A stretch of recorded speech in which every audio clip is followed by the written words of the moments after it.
Now, I was making a beautiful recording of this with the other group, but then in some way of mid-recording, the laptop decided that we should really update something now, and it took 45 minutes. So I have about 30 minutes of that lecture. Let's see if we can, complement it with some other 30 minutes of this lecture, and see if we can make some editing, and all material gets accounted for.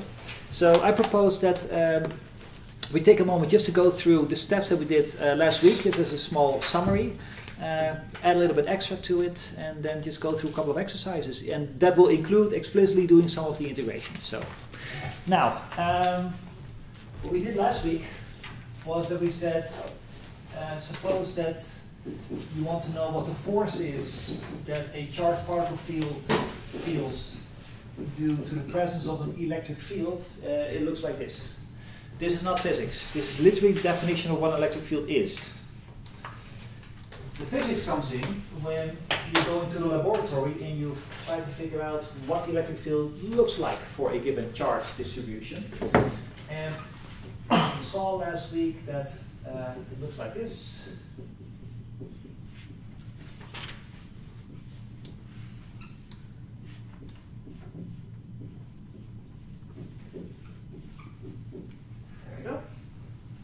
Right, we built this up from first knowing how two individual particles feel each other, what kind of electric field they give each other, and then we build it up to bigger.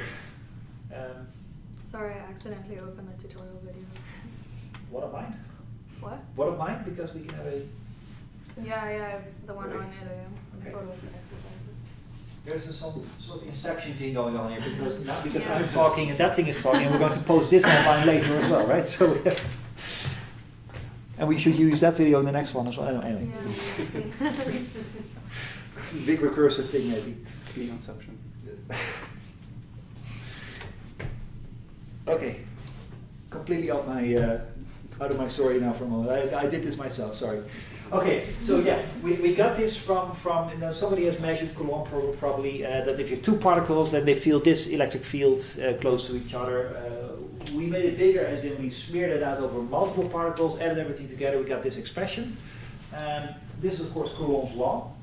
And just by playing around with mathematics last week, we found that you might as well write this as the divergence of this thing is this, right?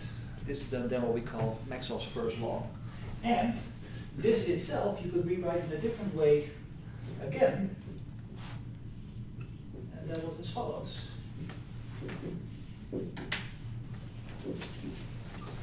Remember this step? So these were the three different mathematical ways of describing the exact same physics. And which one you apply, well, it depends on circumstances. One of them is better for one exercise, one of them is better for the other exercise.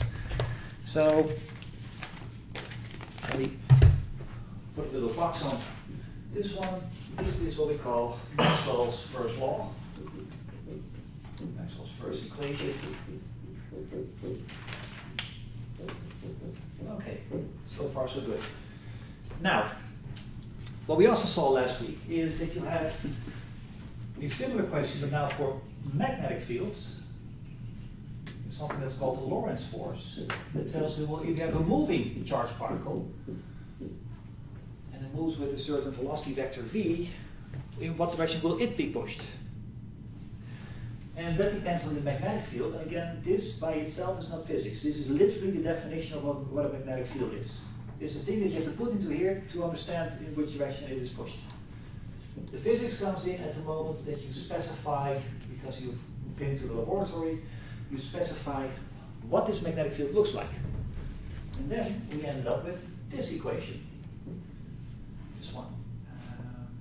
J R cross, there's a prime here, R hat, R squared, dV.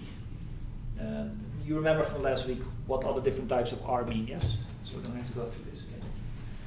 So this is called the Bios of R law. And this is experimental. And also this we could write in a couple of different ways. And we found by playing around with the mathematics around this one that if you take the divergence of the magnetic field, then it necessarily is zero regardless of what the current is. And An additional equation that we found from this Biot parallel was this one.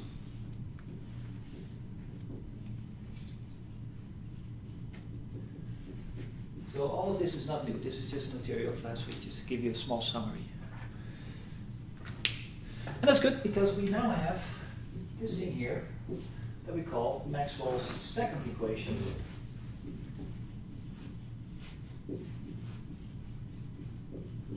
And finally, we have here Maxwell's fourth equation.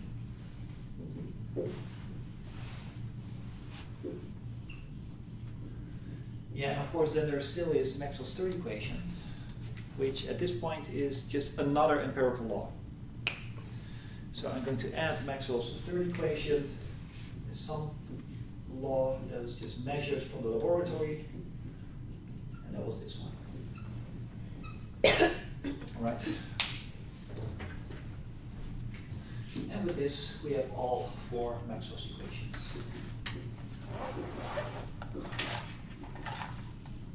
Again, this is just a summary of what we did last week. And I can trust as we all understand this. Yes? Maxwell's third is not for an electrostatic field, right? It's for a time-varying field. Yes. Yes. Now, if you going to restrict yourself to statics, then this means time derivatives are zero. And then, you know, life becomes a little bit more easy. And I think this is maybe this is what you're doing in electromagnetism. I'm asking because I want to clarify. Yes, yes, yes, yes. So if you just put all the DDTs to zero, you get back to electromagnetic statics. All right. Oh, you know, let me use that comment for a second there. At the moment, these four equations take electric fields and connect them to magnetic fields. Whereas if you just stick to non-time changing electromagnetic fields, so this one is zero and this one is zero, then you see that you can calculate magnetic fields without having to know what the electric fields are and vice versa. They decouple. You have now a set of four equations that you all have to solve simultaneously, whereas in the static case, all the DDTs is zero, you have two equations for electric and two equations for magnetic, and they do not feel each other at all. The system decouples. The system of four equations decouples into two systems of two equations. All right. So here we are, Maxwell's four equations.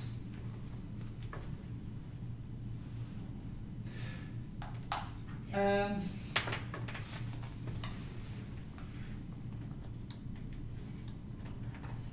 feel so stupid now.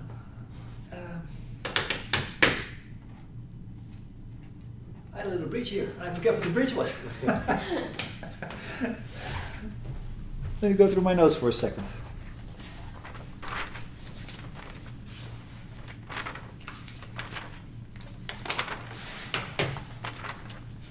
Sorry, I put you off a little bit. Sorry? I put you off a little bit. No, it's my own fault, I guess. Let's just immediately go to exercises. I had a much nicer bridge there somewhere, but I'm sure it pops up as we go along, okay? So let's go through some exercises. One exercise that is going to be extremely interesting to do is, suppose that you have a wire.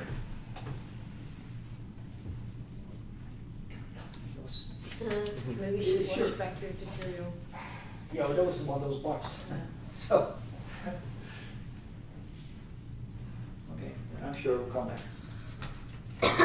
So, let's do the following exercise. You have a wire, and it's infinitely long. I remember it. And still I'm going to do this later. Okay? So, you have a wire here, and you happen to be at the position S above the wire. Didn't I do this one? Yeah, we did. For electric fields, let's do it for magnetic fields. Ooh. Yeah. Do you remember what the electric field exercise was, what the answer was? So you're going to need this later, so might as well just make a little note here. Now let's do it down here. The electric field for this particular situation, that situation we indeed do last week, that's if you have a line where just pieces of charge are lined up, but they're not moving. So you could have just single file of electrons and they're not going anywhere, just sitting still. This exercise we did last week. we used this law or we used this law. They both give the same answer. Do you remember what it was? Lambda over 2 pi epsilon 0. Yes, yeah. That's the one. And then the unit vector. Yes, of course. That's S. So S hat. Yeah. Okay, there we go. All right, so we're going to do the same exercise, but we're still going to have charges in a single file, but this time, in addition, the charges are moving about. First of all, does that change this outcome? I mean, the situation will have an electric field, right? There are a line of charges, they happen to be moving, but at any moment in time, you will still have the same charge density lambda at any point. Sure, 1 second ago it was this electron, and now it's the next one, but the amount of electric field is still the same, right? So if you give all these electrons a little push, and they'll start going in a single file at a certain velocity, then this electric field will still be there. Now the question is, what is the magnetic field?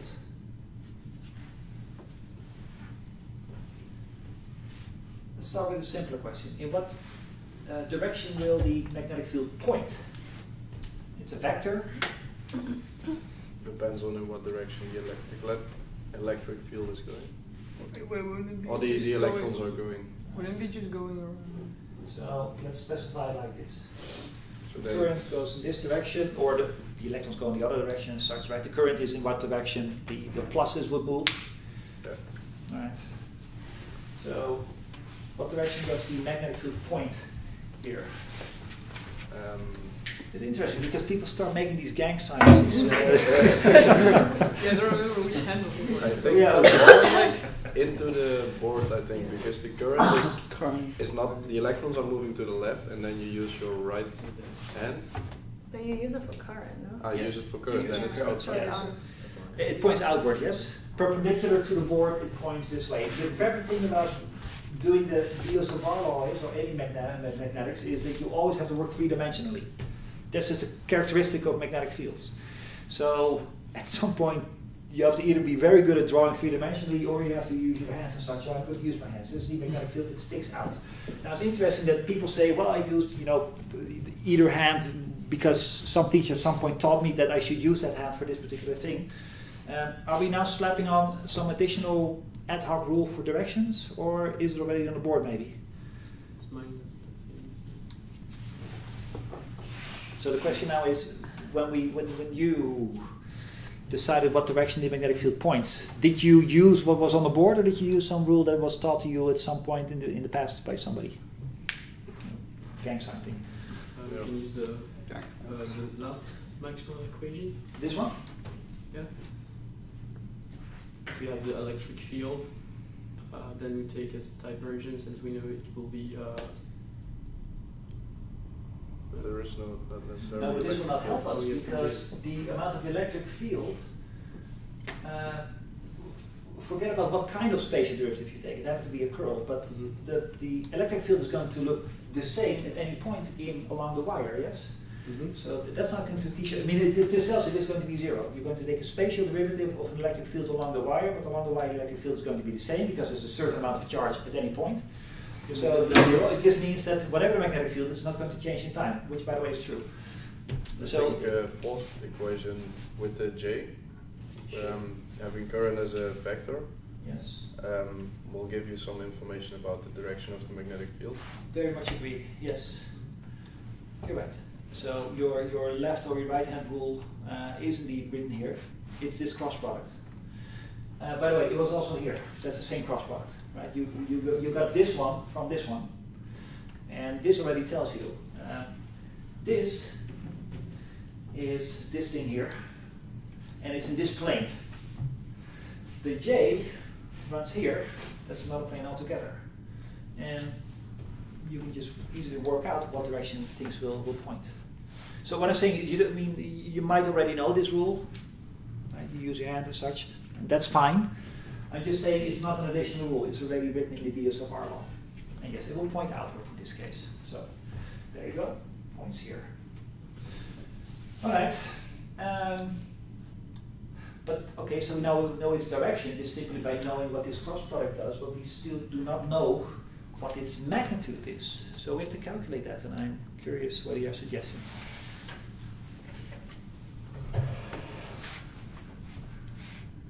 The comment I had forgotten will come back in a moment, but Well, Maxwell's fourth equation, we said the electric field doesn't change over time, so the second part cancels out. Then we have a relatively easy equation, I think, if we know the current. yes. And we do. We know the current, it's I. Yeah. We also know its direction. It's a vector, it has a direction, and we know its direction. Namely, along this wire. And now, so we know that the curl of the unknown magnetic field, what it is. But the question is, what is the magnetic field itself?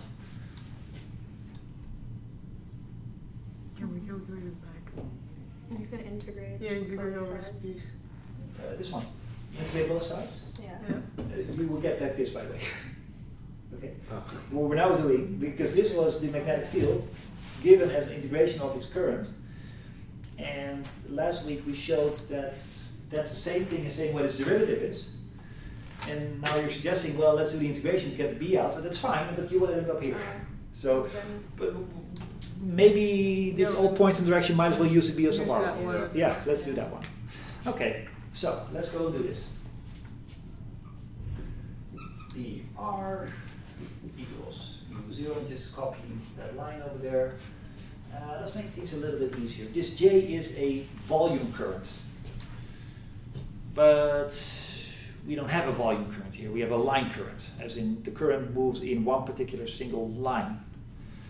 That means we might as well replace this by I.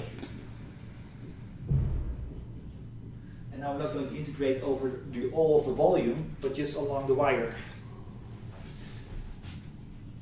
So for the lack of a better word, let's call it dl. So it just means a small piece of wire, dl. And this makes sense, yes? I mean, the original integration says, well, sweep through the whole of the universe, every point in any point in three-dimensional space, look where that point in space, how much current there is there, how much it contributes to the total amount of magnetic field, and then add all the contributions. That's what BO so far does. But since there's only current along a wire, you know, forget about all the other points in the universe, just focus on the wire. What is J again? J is the volume current. So it's how many electrons pass through a volume Through a cube. element. Yes, a small piece of cube. Oh, okay. Oh, no, not electrons. How much charge passes Yeah, through? charge, exactly. Well, it's easy to say electrons in that sense, but yeah. You can just directly convert it back to I without Yes. changing anything? Yeah. Okay.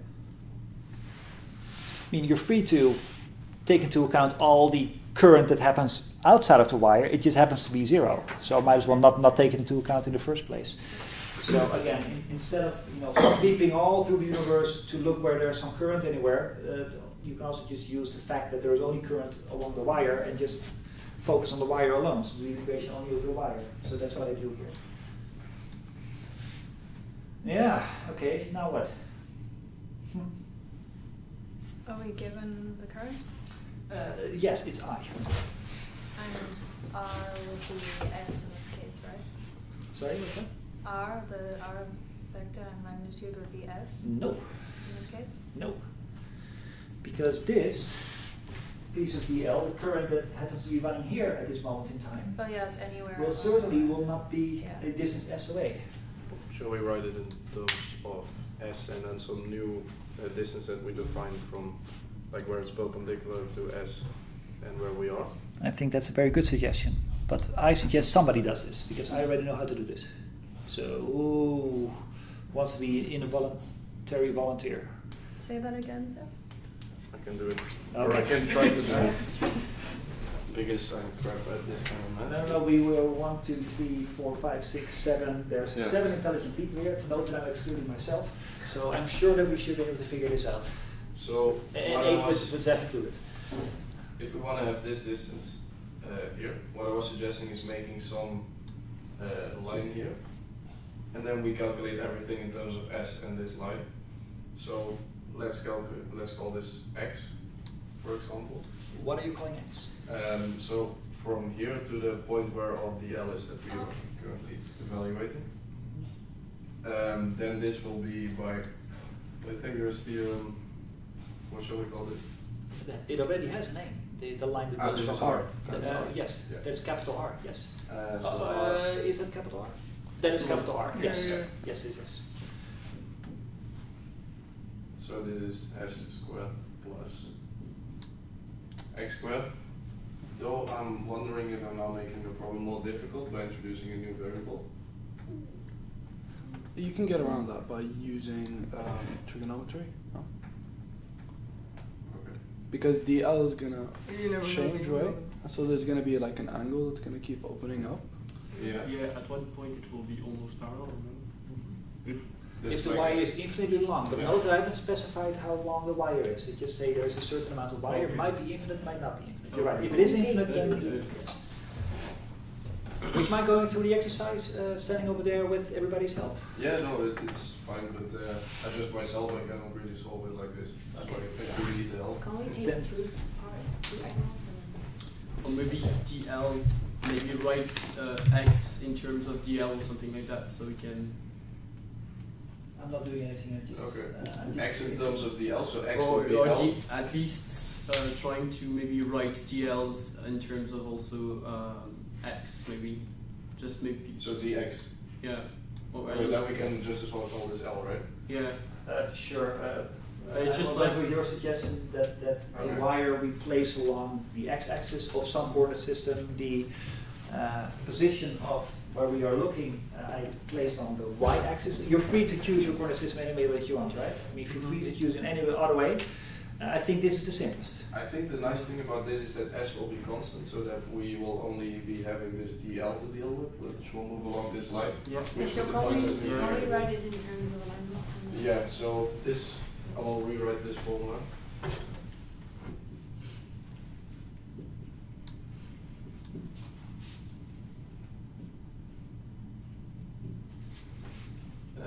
From minus L to L, if we consider L as the full length of the wire, and then we integrate Over DL.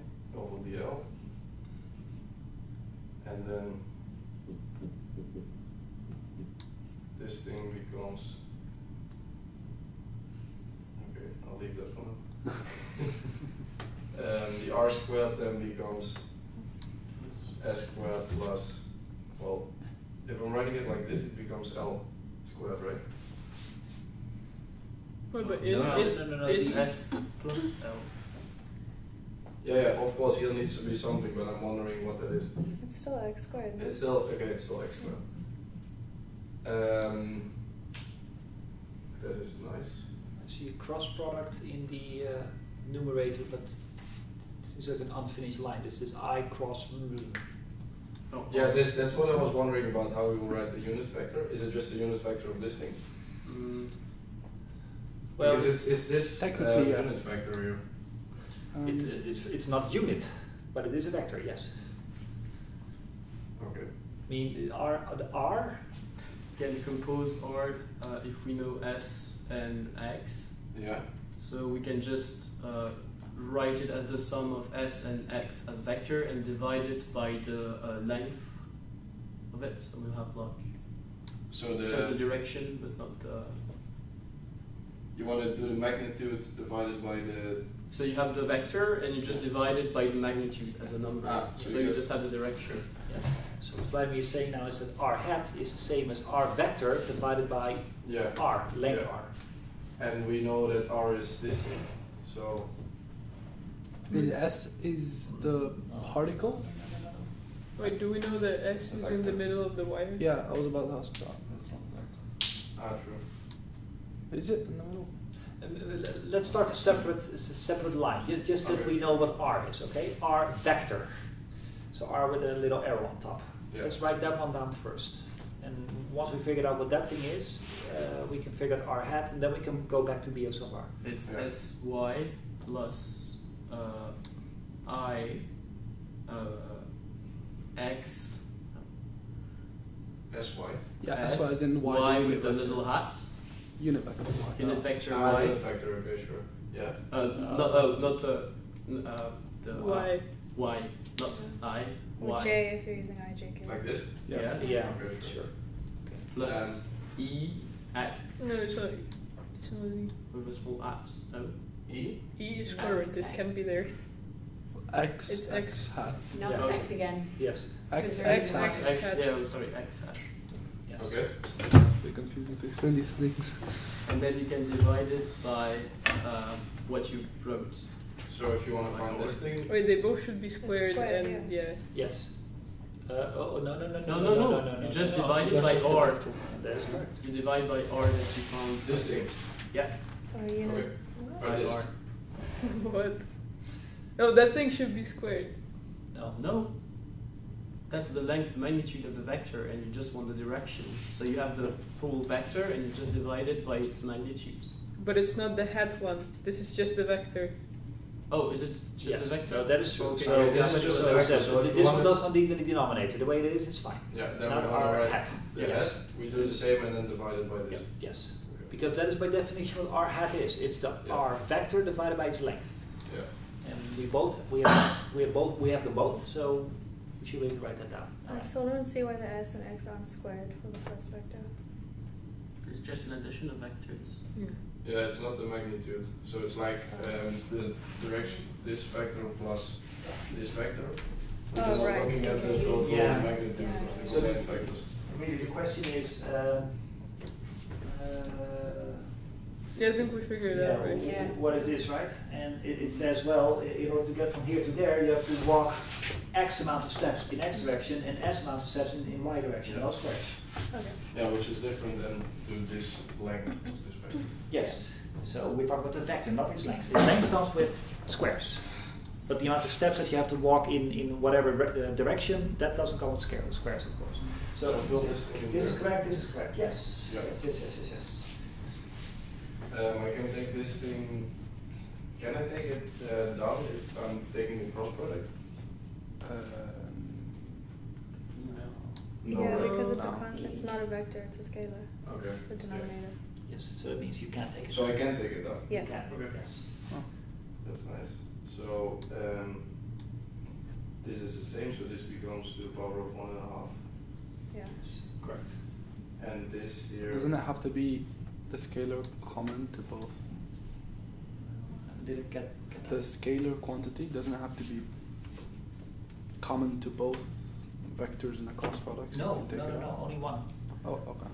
So it's the same like lower products, right? If one of the numbers in lower product is multiplied by 4, then the total product, the total outcome is multiplied by 4. Oh, yeah, sure. You But forgot this the is plus. Yeah, okay. But this is. No, this is correct, it's No, fine. it's Oh, fine. yeah. I'm just wondering if we made the problem any easier. At least you wrote the problem in terms of Well, coordinates yeah, that we didn't have before. Yeah. Is So- it So we only have to deal with this With DL X. rather than this Yeah. GX. Yes. GR. It's easier. I think. We Yeah, can- actually, my question is still, is S in the middle of the wire? yeah, I'll assume that because then I go from minus L to L. Yeah, but we don't know. No, You that's can- not you the can question. see We it haven't said how right? long the wire was, we don't know how far we have to take the DLs, right? Okay, so we So- cannot say from minus L to L. No, we cannot say anything, and that was not specified in the Okay, exercise. so then we just go full wire. Yes, just a long wire, Yeah. whatever the number is. Makes the problem a little bit more difficult. Sorry, but on the bottom equation, is it it should be this one. So E squared times the E? I don't see that you put R, Ah, the normal no, no, R no. instead of the R. You did. Hat. It's to the power of 1.5. It goes. Oh yeah, 1.5. I didn't Yeah, see sorry, okay, it's sorry. maybe a bit smaller than writing there. Okay, but this is correct, and what we have done now, I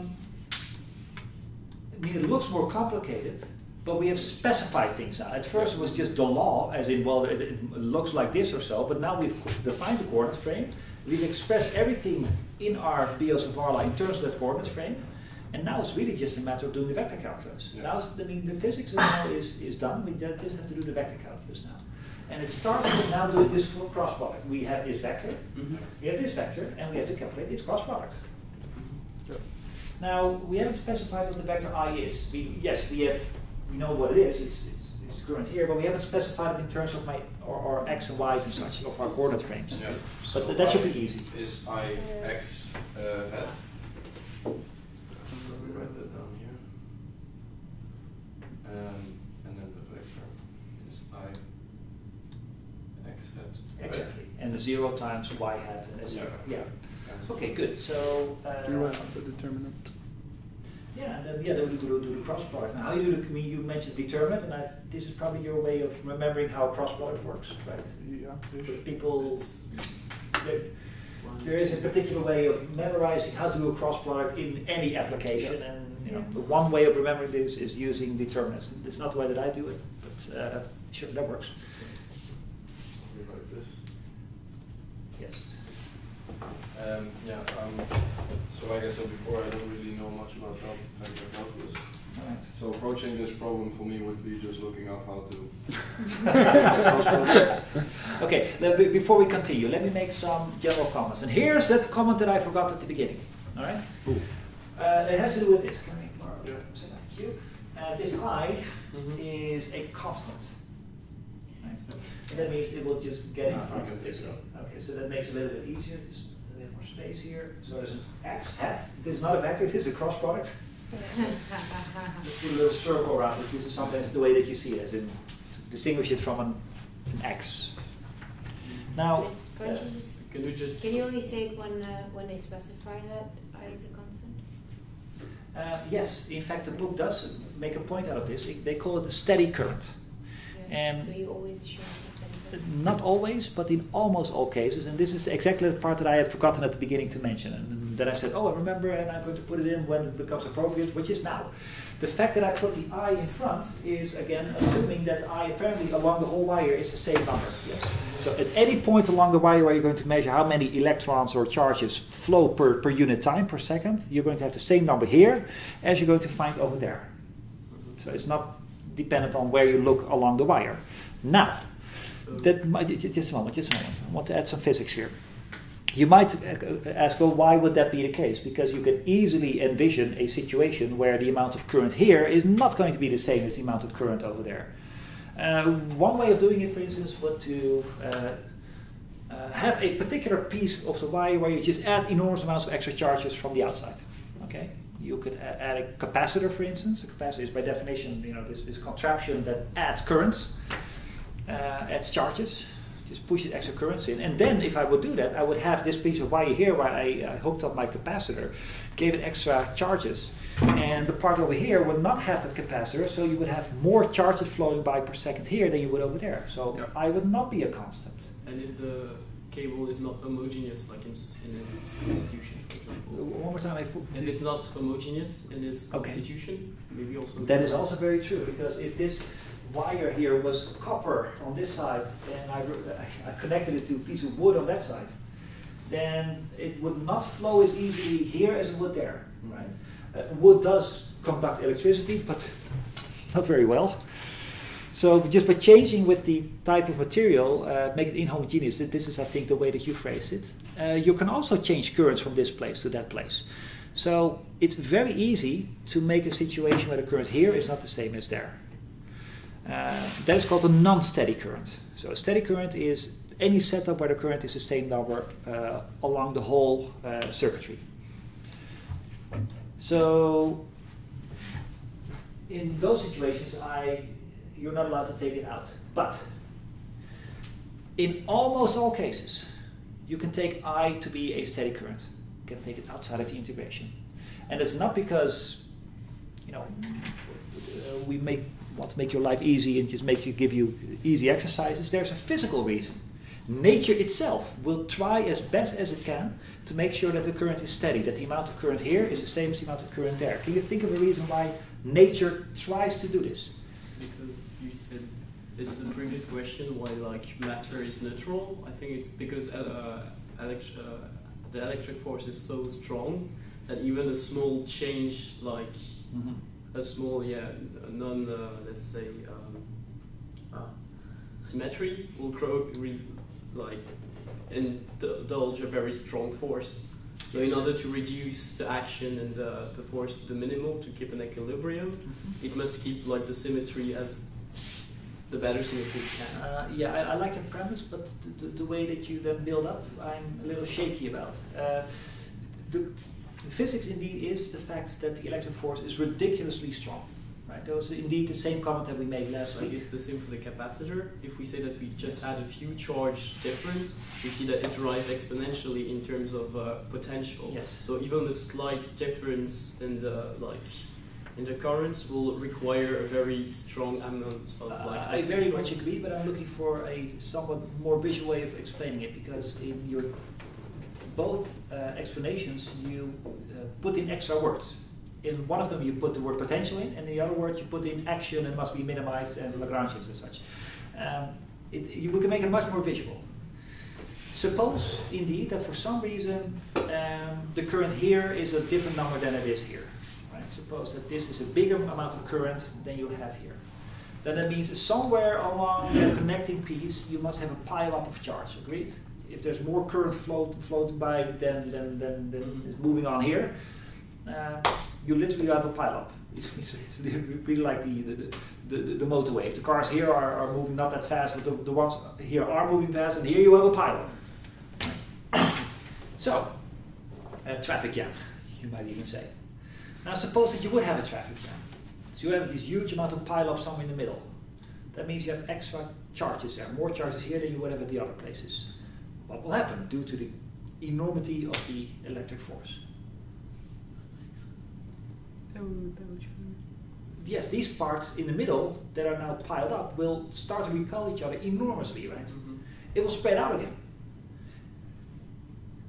But not so much that you have another pile up here and there, because then those will pile up together. So you can easily envision for yourself that it will try to smear each other out homogeneously. But couldn't that also lead an alternation? Yes, that is a good point. I will get back to that in a second.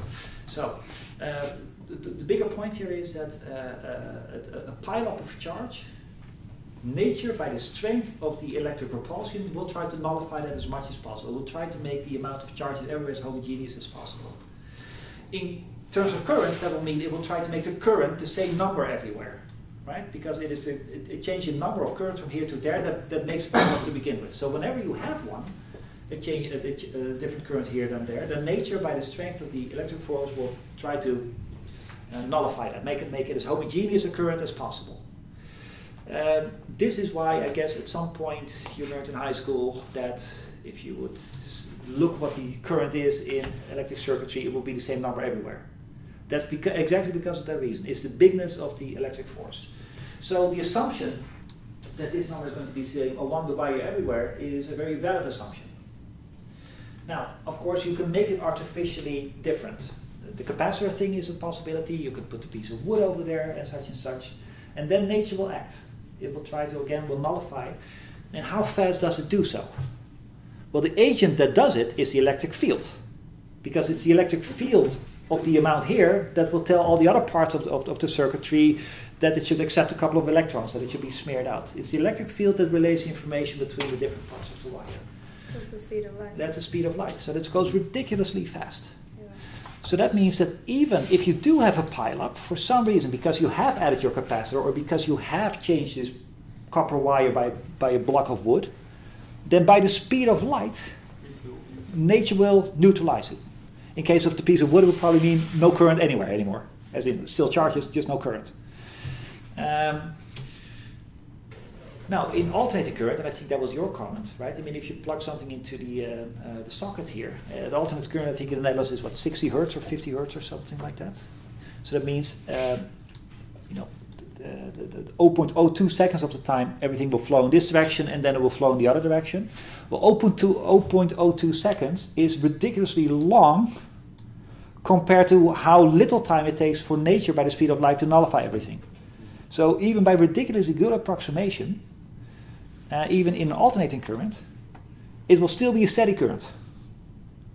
Not fully, because for any meter that you want to nullify, you need 10 to the power minus 8 seconds to nullify, right? Speed of light is 10 to the power 8 meters per second, so that means in 1 second, nature can nullify, 300,000 meters or so.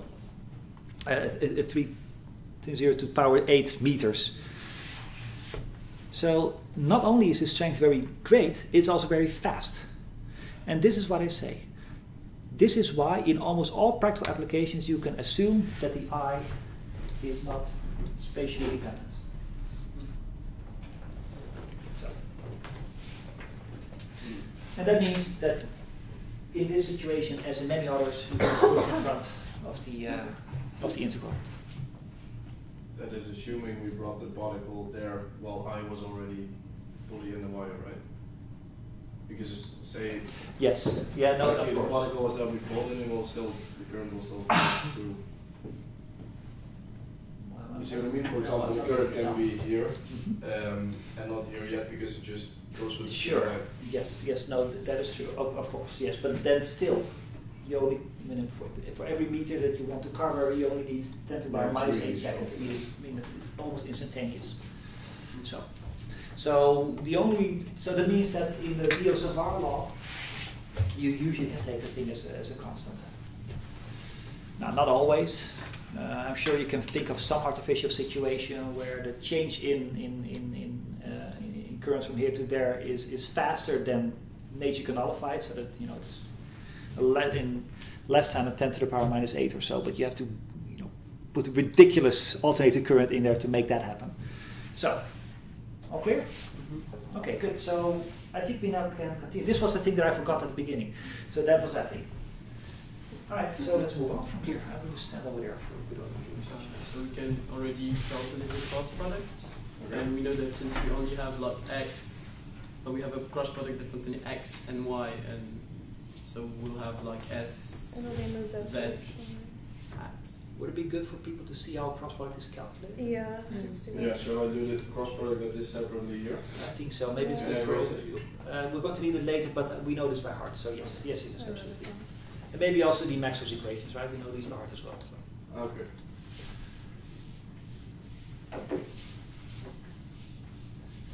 So we've made some major steps now. We put the I in front, we understood why, we introduced a coordinates frame. We know our strategy, we know exactly what to do, we just have to do it.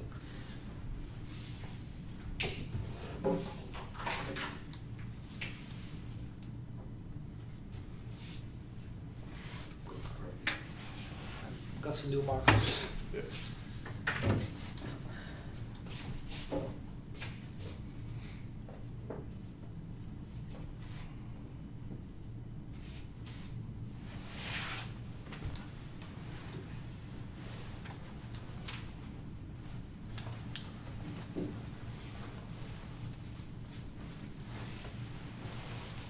So you make a matrix. Well, this is how you do it using the determinant. Okay. You make a matrix with the first row being the x, y, z unit vectors. Y, I, J, K, L, M, N, O. Okay, sure. So, So just x, y, z in the first row. okay. But with has. With has, It's unit yeah. vectors. Do you do the way where y is negative? Yeah. Yes. Yeah. And then in the next row, all those components of the first term. So in this case, the x, everything would be 0 except the x, which would be 1. Ah, this is going to be 1? Yeah. Okay. Yeah. Then the And next then vector, The components of the second vector. Okay. which for y would be s. S, X, 0. Yeah. And then you take the determinant of that matrix. Do you know how to? The determinant. So it would be in the x direction. It would be 0 plus. I mean, 0 minus. Okay, 0. 0. Yeah. So it's going to be 0 in the x direction. Yeah. Actually, only the z direction will have anything. So. So for the z direction, Yeah. z unit vector. Yeah. So the first diagonal, 1 times s.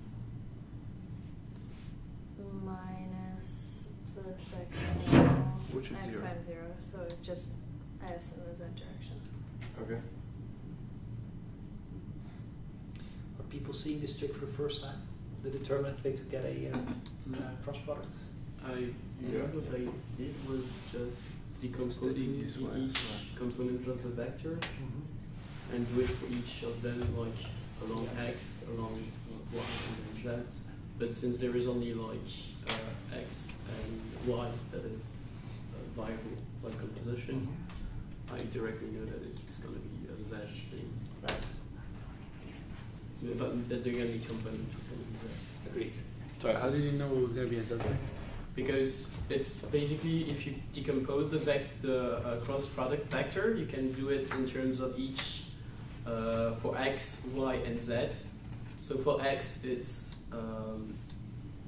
y times x, and then for y, it's z times x, and for z, it's x times y.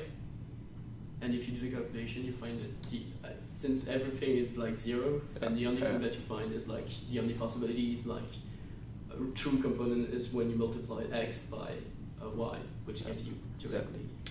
Let me give you 2 tricks to calculate generally how a cross product is calculated. Okay, one of them is indeed this. Just rephrase it. Along the first, you make a matrix. Along the first row, you just write the unit vectors in each direction.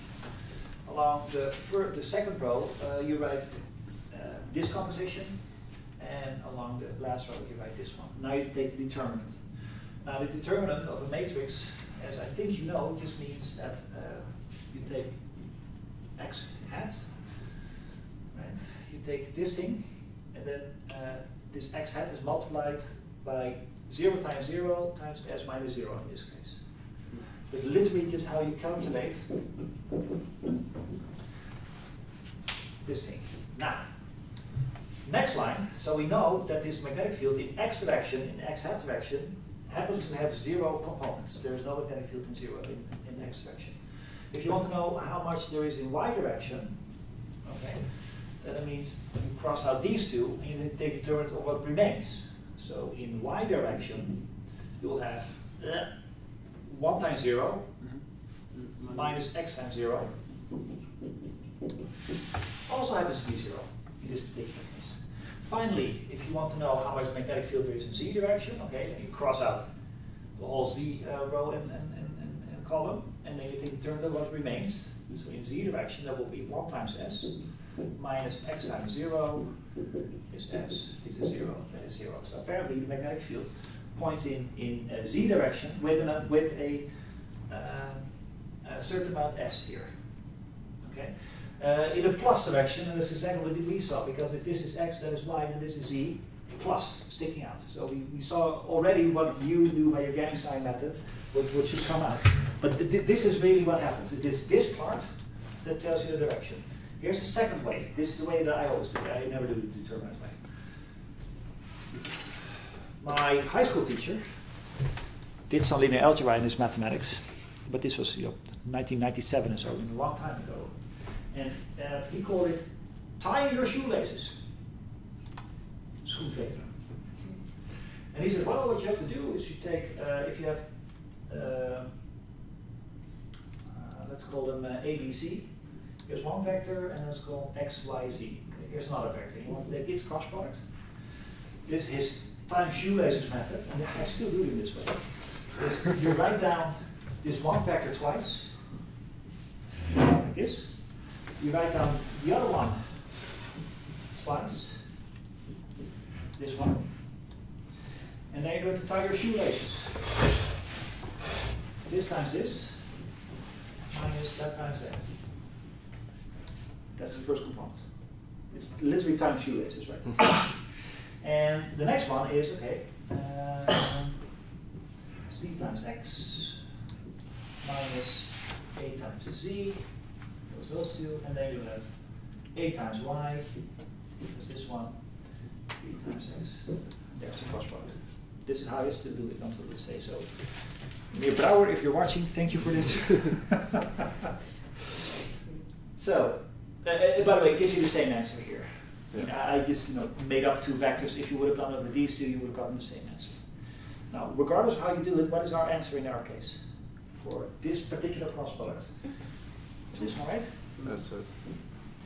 So this magnetic field will have 3 components. Each of them has its own little integration, but we only care about the integration in the z direction, agreed? Mm-hmm. Because the other ones are going to be 0 anyway. We had already concluded that we already knew in advance that it was going to be in the z direction. So we might as well, and then I'm going to give it back to you, is you know what? Now we know this. Let's only concentrate on the magnetic field in z direction. The other one's a 0. At position r is over 4 pi. Integration, only take the z component of the remaining thing, which we saw was s divided by s squared plus x squared to the power 3, 2 dl. Now we're in very familiar territory. This is just one-dimensional calculus. Mm-hmm. Yeah. DL, you can just replace the dx with. Yeah, of course. Yeah, that's maybe easier. And S is not dependent on No, I mean, S is where we happen to be standing Yeah. and viewing the magnetic field. So we can take that as front, and then we just have an integral. Yes, with a crappy integral, in fact. We have an integral one that you, in principle, can solve.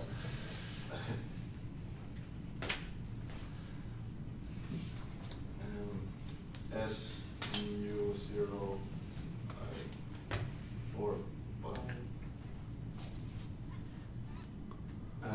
Shall I just make this negative? Maybe that makes it easier.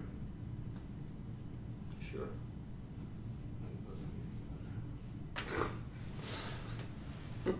Isn't that like an arctan or something? Unfortunately, you know, if it was 1 over the power s squared plus x squared, it would have been an arctan. Oh. Yes, It would have been. Is it? But now it's not exactly. No, it's 3 over 2 Yeah. that messes up stuff. But maybe we can do by parts and do one time the arctan and the other one, Substitution or something like call u the arctan thing. Yes, but then you would have one of them that is an arctan, and the other one would be the antiderivative of 1 over the square root. Yeah. It's actually not that bad because s squared is just like a number. Could we use maybe a substitution rule or something like that? Like make a. No, because you can only use substitution if you have it multiplied by the derivative somewhere. So if there was like an x term multiplied by that as well. No, but in principle, you maybe if you would replace your x by some other function, then you also have to replace dx by its corresponding Yeah. other thing, and maybe the end result becomes easier. I was thinking Isn't if I it- take u, for example, equal to s squared plus x Oh. squared to the power of -3, then if you take its derivative, it's But you have a 2x term divided by 2x term Yes. when you replace Yes. dx. Now, before we continue, I mean, at this point, it's just a mathematical exercise, right? All the physics is completely done. It's just a matter of how do we do this. I propose that I just give you the answer. As in, I tell you what the antiderivative is. I'm sure you can figure out how to do this. In fact, I have written a little note on how I did this integration, because I really don't know all these antiderivatives by heart. I just come up with the rule as I go along. And I wrote a note on this. Shall I just upload this? Because I don't think this is not Yeah. where our effort should lie. Yeah. So I will give you the antiderivative of this thing, and then we're going to continue from there. So what we have to do. Shall I go back to well, maybe let's finish your exercise, your handwriting. I'm just here to supply support. This panel here, we just used to. There we go. Thank you. We just use this as a little side panel for our mathematics, so let's keep on using it like this. This is normal. Okay, that's not the one. We'll figure it out. Okay. Oh yes.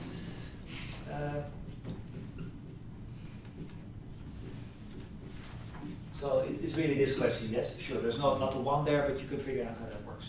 So, yeah, I mean, again, I don't know these things by heart, so I just, try to find them on the spot. And fortunately, I succeeded in this case. Is this?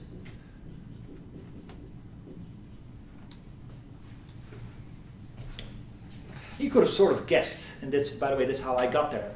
Because 1 over 3 to 2, its antiderivative is probably going to be 1 over the square, 1 over the square root. But not exactly because of this crappy thing in between, because the chain will then add something else. And I just looked for what do I have to add to make sure that the chain, that whatever comes extra due to the chain rule is balanced out again. And then I found that it was this. So you just try to figure out what derivative would be. Yeah, I mean, what I did was, I said, well, it's probably something like this, because its derivative is going to give you the same thing to the power 3, 2. But the chain rule will give me some extra 2 x's here and there. And then you define. I cannot simply divide. I said, you know what? There's probably some function there that I don't know yet. So I knew that it had to be something like this. I knew that the chain rule was going to give me crap. So I decided, well, I'm going to add something that I don't know yet. So this is my guess. I took its derivative, and then I could easily read off how I should have chosen my f such to make it work, and then it turned out to be this. Right. There literally is 3 ways to solve integration.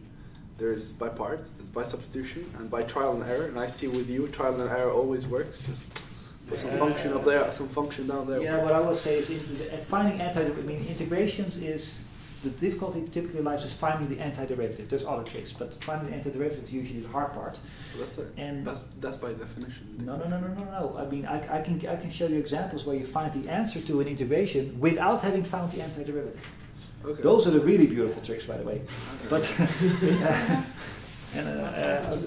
tempted to go off on a tangent, I'm not. But there are tricks. Now, I always say that it's art and a science. Part of it is, well, there's these rules and they sometimes work and sometimes don't. And the art part is your intuition that you develop after having done many of them and failed 15 times. And at some point you sort of feel a typo. So that's the art part. Where the S should go. The S is the 1. It doesn't do anything else and just remain in the place where the 1 stays. It would make a difference, I think. You're right. Yeah. You might as well replace a 1 by an S. Okay. It doesn't change. Yeah, but I'm thinking maybe it should also go here or something, because if there's 1 here, you can't really tell. So I'm not sure what the S will do in this case. You see my point? But it's a constant, right? No, it will not go up. It won't do anything? No, it won't do anything. It won't just like a 1. As long as it doesn't, itself is not paired by an x via a multiplication, it's completely innocent. It'll be s squared in the denominator. Okay, good. So we should be fine, I think. S squared, I think. Yeah. There we go. Okay, good. Nice. And, alright, so we have the antiderivative. We have the magnetic field now. Yeah. But, as you know, an integration is not just finding antiderivative. You have to put in the boundaries of your x, in this case, and subtract them from each other. Now, we haven't specified what the boundaries are, because I haven't said how long the thing is. So, let's make things definitive, and let's say it's an infinite wire.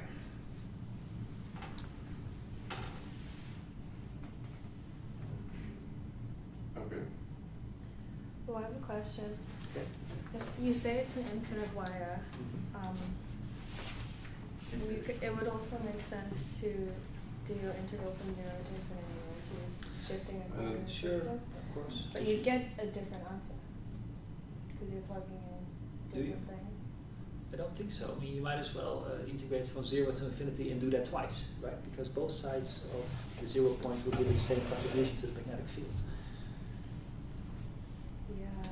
So Well, yeah, but 2 times infinity is also infinity. Half of infinity is also infinity.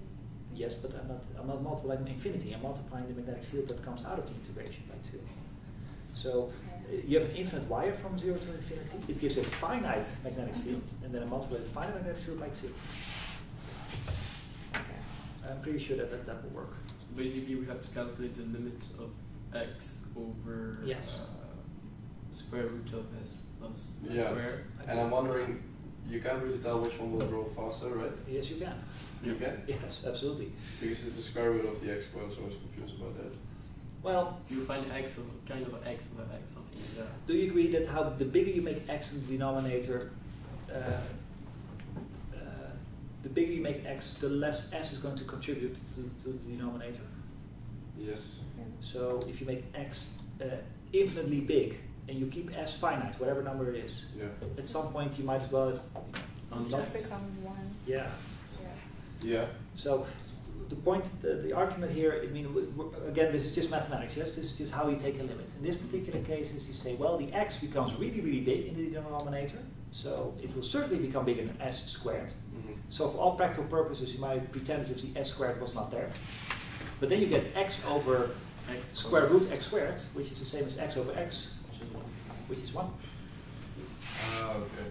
So apparently, if you put in infinity for x, the whole thing becomes 1. And you get only the parts. Yeah, the left term. How about minus infinity? What if you put in minus infinity?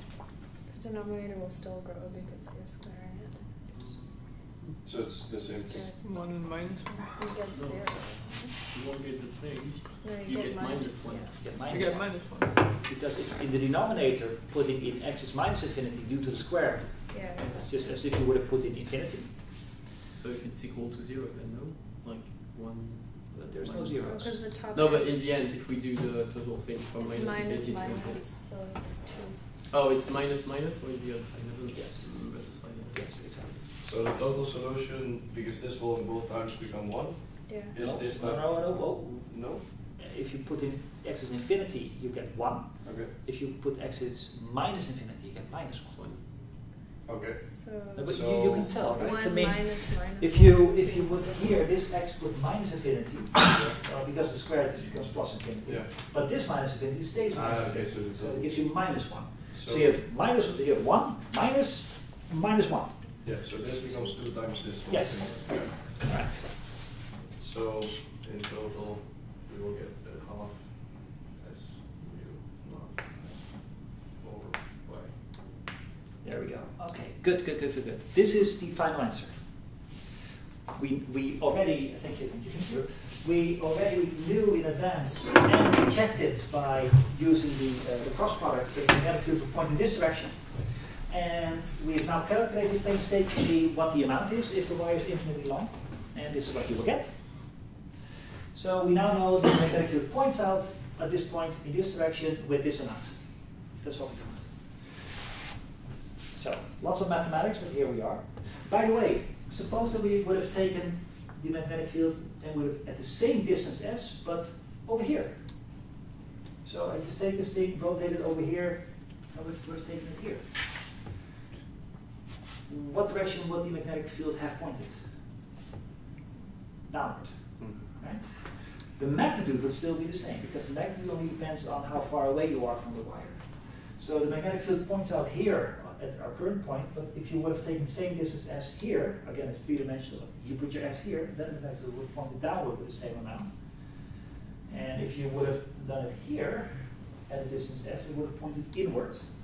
So it makes a circle. The magnetic field circles around the wire with the same magnitude around the circle. And I guess this may be also what you knew from high school, that around the wire you have this, right, this circular magnetic field. That's what we've now calculated with its magnitude. So there we go. If you would have to calculate the magnetic field at like a bit of an angle with respect to the y-axis, for example, Yes. could you use symmetric arguments to say that it's going to be the same? Yes. You Okay. just mean the answer is going to be the same regardless how you choose your coordinate system, right? So you might as well just realign your coordinate system in such a way that the angle is not there anymore. So, okay, so this is a very important result. Let's put it here. Remember that we had this expression before for the electric field along an infinite wire. Yep. There was lambda over epsilon 0 2 pi s. Right? Yeah. What we now have is if in, and it points in, Yeah, that's yes, right. exactly. What we now have is that the magnetic field, when the current is, the charge is not just there but also moving, that the magnetic field is actually very much the same answer. It's perpendicular. No, I'm sorry, this is the wrong expression here. It should be, Is that? yeah, Is it? yeah, sure. Okay. But the magnitude, that is my focus point here, has exactly the same structure. It's 2 pi over s. Instead of writing the amount of charges per unit length, you have to write the amount of charges moving by per unit length. And, well, the 1 over epsilon becomes u0. But aside from that, it's the same mathematical Why structure. is it over S? It's times S. It's time s on p. You have u Yeah. I times s now. It should be, that No, should it not was, be the it case. was times. I'm sorry, that should not be the case. Then I missed an S part here. The S should go downstairs here, but I forget where. I cannot see where at the moment. Because what he did was he took it from the numerator inside Yeah. the integral and took it out as a constant. Yeah, so maybe something happens to the s when you take the integral. Oh no, I see. No, I see what I think it's a. I think it does have to do with this one here that used to be an S. Mm-hmm. So sorry, I missed that part. I was just focusing on the pies and everything. Okay. Let's make sure that we do this correctly then. Let's put an S here. Okay. Now, one way to get an S here is to put an S over 3 here. Is that correct? It's S squared. Is an S squared? Yeah. No, it should be S squared instead of a 1. Yeah. Yeah, this should be an S. Yeah, okay, so this should be an S squared instead of a 1. So how do we get it there is my question. Yeah, but we got until here already getting rid of the S from the top, so I don't know. But the thing is, maybe in the integral, the S will do something. Because now you have a 1 there, you cannot really see where it goes. You know, there might be a 1 in front of the X. Let's go here for a second, okay? So you have 1 over S squared plus X squared 3, 2. I think that this is equal to S squared 1 plus X over S squared 3, 2. Still agree? Yeah. This is algebra. Then this will give you 1 plus X over S squared to the 3, 2. I'm deliberately making sure that there's a 1 here instead of an S. And then you have an S squared to the power 3 over 2, which gives you an S cubed. So that's this. And now I'm going to integrate this. So apparently integrating this one, the one that we originally had in our equation, in our expression of dx, is the same thing as integrating 1 over S cubed. 1 plus X over S squared to the 3, 2. Agreed? Yeah, and then the X squared that comes down instead of up. So the only thing that I've done, I've taken the one that we originally had in our integration, and I just make sure that the S is outside, so I end up with something that says 1 plus, exactly as this particular formula has. Alright. But the S cube, we can already, since the formula, we already took the S from the upper parts. It will become S squared, no? Yeah, no, there is already an S here, so it will cancel one of the Yeah, S's. Yes, sure. I will put that in a moment. But I cannot just write down the integrand as I did here, because look, I'm integrating now xs, and it should have been an x. So what I can do, this is substitution if you want, is say, well, you know what, instead of integrating over x, let's integrate over x over s. But it comes with the cost of another s here. So I have 1s3, 1 plus, I'm sorry, this is very messy, but do you see what I'm doing still, or should I make more space? You can remove the... Yeah, remove what's below. Yeah, I should remove their first product. It's on the board, it's on the board. Left side. Oh, yeah, there. Alright. So one more time, this is the one that we had. I took an s to the 3 out in such a way that the thing I end up with is this one 1 plus or something. But the something is not x anymore, it's x over s. Then that means that I have to make sure that the integration is over x over s, not over x anymore. So how do I do that? That was the step I was just writing down. S3, 1 plus x over s to the 2 to the 3 over 2. And I want to integrate over whatever says between brackets here, which is x over s. And how do I do that? By multiplying with s, right? We can make this dx into a dx over s by multiplying with s. So this ultimately then gives me 1 over s squared, 1 plus x over s squared to the 3, 2. Integration x over s. And this is now exactly of this one. I'm integrating over the exact same thing that I'm squaring in the denominator. So now I can just copy paste whatever it says here. Which will give me 1 over s squared, that's this one. The antiderivative tells me whatever you have to square here, you have to now put in the numerator, which is x over s. And 1 plus x over s to the square root. And there you go. That's it, yes? Now going back here, so we were here before. The x over s in the square root is still squared, I think. Yes, thank you. There should be a square here. All right. So I'm going to go. We were here. This is the integration that we've now done. Right to right. Everything here. There's a quality sign. There's a u I 4 pi times. That's this part. We've done this integration. That gave us 1 over s squared x over s 1 plus x over s squared square root. And Vladimir may pointed out there's another s here. Okay, so there's another s here. And there's the s from the xs that we can also see. I agree. So we'll find it will still be 1 over x, 1 over s to the power of 2.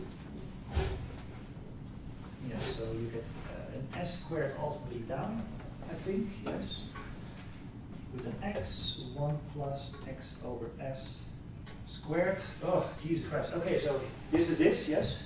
We use the limits. But if we want, no, yeah, we can do that, sure, but I want to clean up just a little bit more before I put in the limits. Let's get this s out again. That we can do. Then you get u0 I x. Get this s out, square root, etc., gives you 1s, s squared plus x squared square root. There we go. That's the answer. Now we put in the limits. Now the limits will still make sure that the x over the square root ultimately gives you a factor of 2, and you end up with 1 over s. That was the one that I wrote here. So we did something wrong with putting this antiderivative there. So sorry for the mathematical detour, but this is what you get into. So going back to this point, you get the same electric field as magnetic field. You just have to replace the amount of charges per unit by the amount of charges passing by per unit. But otherwise, it's the same expression. So. Okay. How about a break? After the break, I will introduce you to a subtlety that I wonder. There's something here. Well, I will show you after the break. But some physics that we've talked about for a while. By the way, the other group also solved this one, but by going to trigonometry. Somebody mentioned this at the beginning. Oh, maybe we can do this by sines and cosines. The other group actually did that, and they ultimately found the answer. So which that one was simpler? I like Cartesian coordinates, but now fortunately the recording of that part is completely intact, so we should have both. Okay. All right, let's have a break. We found this, right? It took us a while, but ultimately we found this. By the way, that it took a while is really just inherent to the Biot-Savart law. That's just the way that the thing is built up. You have to go through this exercise, right? You might do it by this way, trigonometry, or this way. You know, you have to go through this, and cannot go any faster. Yes. Yeah, maybe it doesn't matter too much, but don't they need a unit vector? Yes, and I'm being very sloppy in my notation. You're absolutely right. So this is an s direction, and this is, well, indeed the cross s. Yeah. So maybe what we should do is multiply this. It's in s direction. It's cross product with the direction of the wire, so of the current. Now take this thing and take its unit vector. Okay. Okay. In our previous exercise we called it z, but generally it will be this. So this big hat just means, well, you know what I mean. All right. Let's go back to the Biot-Savart law for a moment. And again, it's a little bit of mathematics, but in a moment, let's see if we can put this into a physical question. And again, I don't know exactly what the answer is. It's very interesting. So in absence of a changing electric field, this is one of the Maxwell equations, fourth Maxwell equation. And let's do the following to the thing. Let's integrate this thing over a surface. So I'm going to take this thing that we now know is completely true, and we're going to integrate this over a surface. Now, why on earth would somebody dream of doing this? And the answer is because it will lead us to yet another way of writing this Maxwell law. One that in particular cases might give you easier solutions to exercises. What we're going to find out is something that's called Ampere's law. Again, it's just a rewrite of B of R, and which itself is just only, it's only just a rewrite of Maxwell's fourth equation, but this thing is so useful it gets its own name. It's called Ampere's law. Now, I'm going to be a little bit sloppy here. This is going to give you a vector because it's a cross product.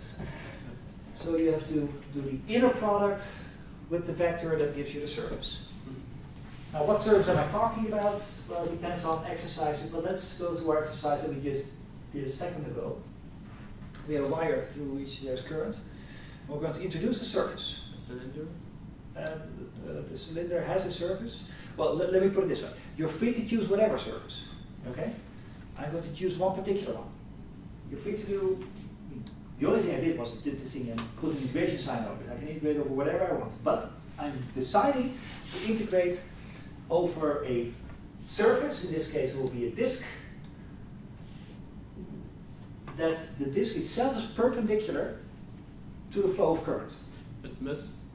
Isn't there any thing about the surface that must enclose the charge or something like that? No, but now you're confusing this with a rewrite of the electric field, the Coulomb's law. Okay. We're now completely different. I mean, it looks similar, but it's a different situation altogether. So envision it like this. You have a certain amount of current that goes in this direction. For lack of disks, let me take my book. I'm going to take a surface through which this current runs, and this surface happens to be a disk in my case. It doesn't have to be, I just choose it to be a disk. Right? Then this is a surface. But now you have something interesting here, because this thing is very easy to calculate. I'll write down the answer. Let's see if you understand why.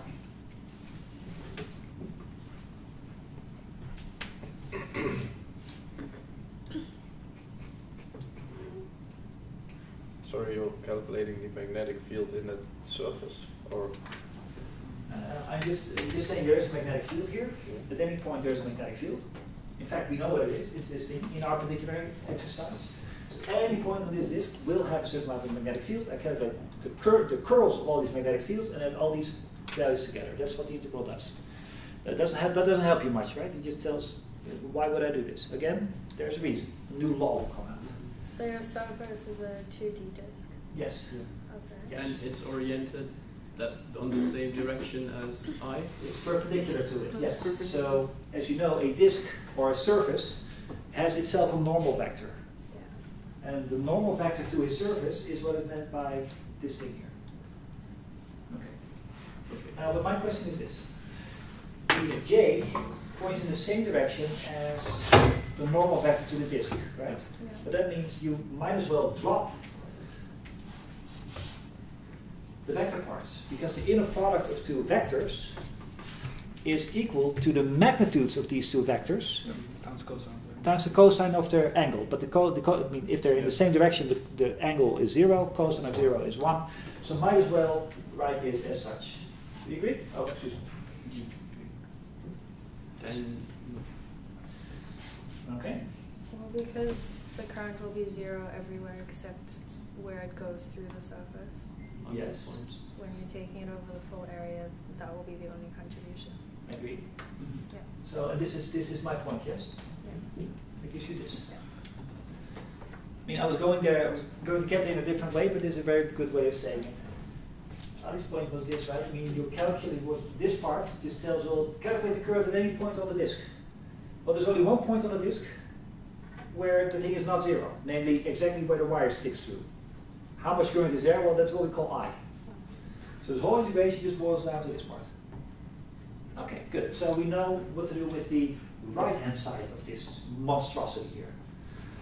Now let's focus on the left-hand side really like the way of thinking about this. But, yeah. How would you have explained it? I would have actually done the calculation. I would have said, well, this is a steady current, so it comes in front. Then I integrate over the surface of the thing, which in this case would be 4 pi I square or something like that. But then I would have the amount of current going through a volume, but the volume itself is 4 pi I, this amount of times its thickness. And the 4 pi I times would have dropped out and such. But anyway, this is just, if you have no idea what I just said, hers is better, okay? This is what comes out. Now let's focus on this side. Remember that last week we had a similar situation. Back then we were thinking about electric fields, and at some point we had the divergence of the electric field, and we integrated it over a sphere, or excuse me, over a volume. Yes?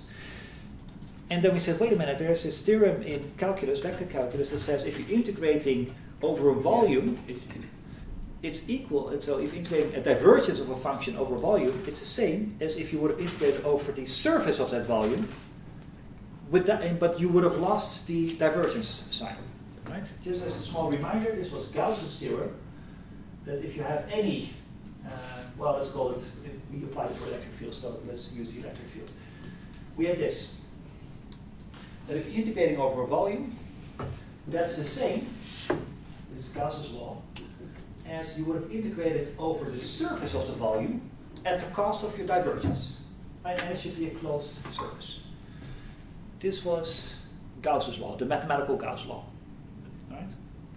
And last week I already said, well, that's very similar to what you do in one-dimensional calculus. Instead of integrating all points in between A and B, you might as well just focus on the A and B parts and forget about all the points in between. Because this is what you do. You find the antiderivative, put in the boundary parts, and forget about all the points in the middle. That's what we do here. We just look at the boundary parts, which in case of a volume is a surface, and forget about the derivative in the middle. That's literally the same law. So, but for the boundary part here, that will be a cylinder, right? I haven't specified what the volume is. I'll come back there. Yes, please. Yeah, so you said that the surface should be closed. Yes. If it's a cylinder and it's like infinite, it's not closed, right? I agree. So last week when we did the exercise with the cylinder, right, we did this last week, we took a cylinder around this. We were smuggling a little bit because the caps of the thing we never bothered with. But then again, yeah, but it's infinite, so it's infinite, so you never get there anyway. But you can still consider it closed, right? You can still consider it closed. I mean, if the thing literally stretches out forever, then there is no holes to talk about, yes? This is very hand-waving way of doing it. If you want, you can make it a finite one and just actually calculate the one cap and the one cap, and you'll find that they cancel out. Oh, okay. Or maybe we can, if we change also the direction of it, instead of looking at it that way, we can have a section, and if we look in front of No, it. but you're saying now the same thing, because the one cap has its unit vector in this way, the other one has in the other way. So they cancel each other out, come with an opposite minus sign. Yeah, but I mean, So, what I'm saying here is that this is very much the same as this.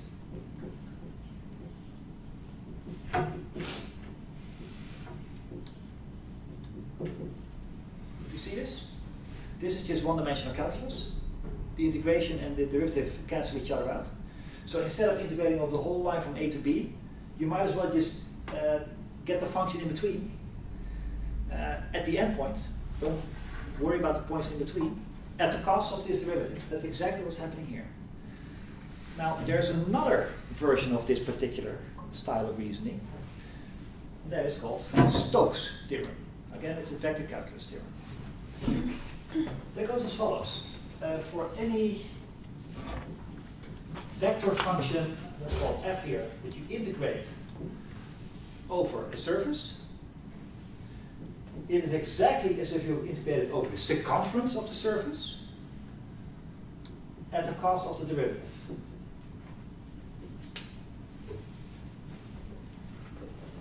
Is that a closed line integral? Yes. So in this case, if you're integrating over the surface of the disk, you're integrating over the boundary, but you do have to close it. Yeah. But do you see that again? It's the same style of reasoning. Yeah. The integration loses one dimension, right? You went from one-dimensional to zero-dimensional, here you go from three-dimensional to two-dimensional, here you go from three-dimensional to two-dimensional, and always at the cost of some derivative in the middle. Yeah. That's the same style of reasoning. Now that is true, we should have a course in vector calculus somewhere in MSP. We don't have one, so I'm just giving it this to you, okay? You can find it in any book. What's the name of the thing? Stokes theorem. Named by Mr. Is it the same that the Navier-Stokes equation? That's the same Stokes, yes, that's the same Stokes. And this is called Gauss's theorem, or divergence theorem, and that's the same Gauss.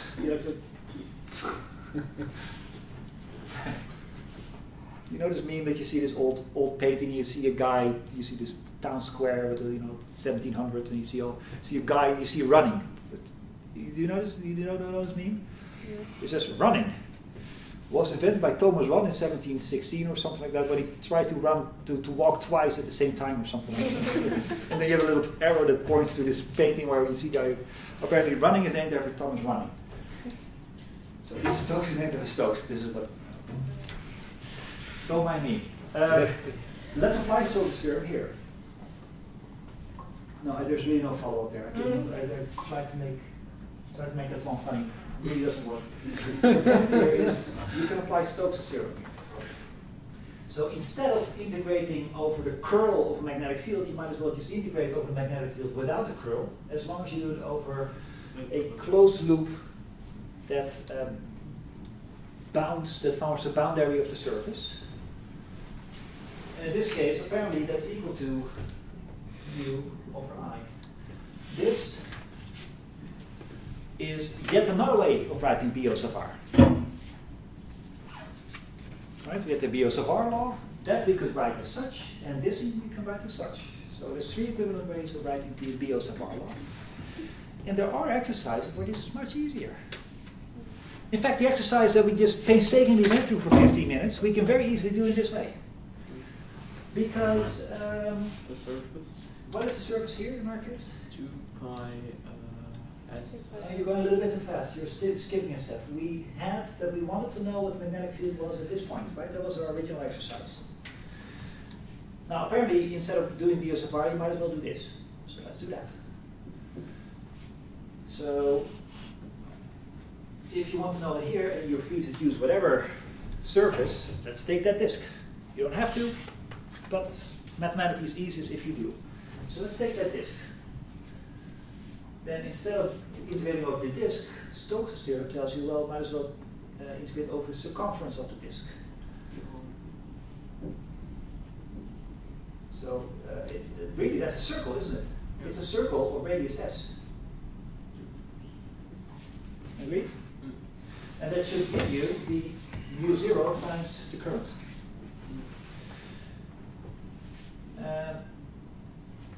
This is an inner product. I'm sorry. There you go. I'm sorry, that's part of Stokes' theorem. There should have been an inner product here. So.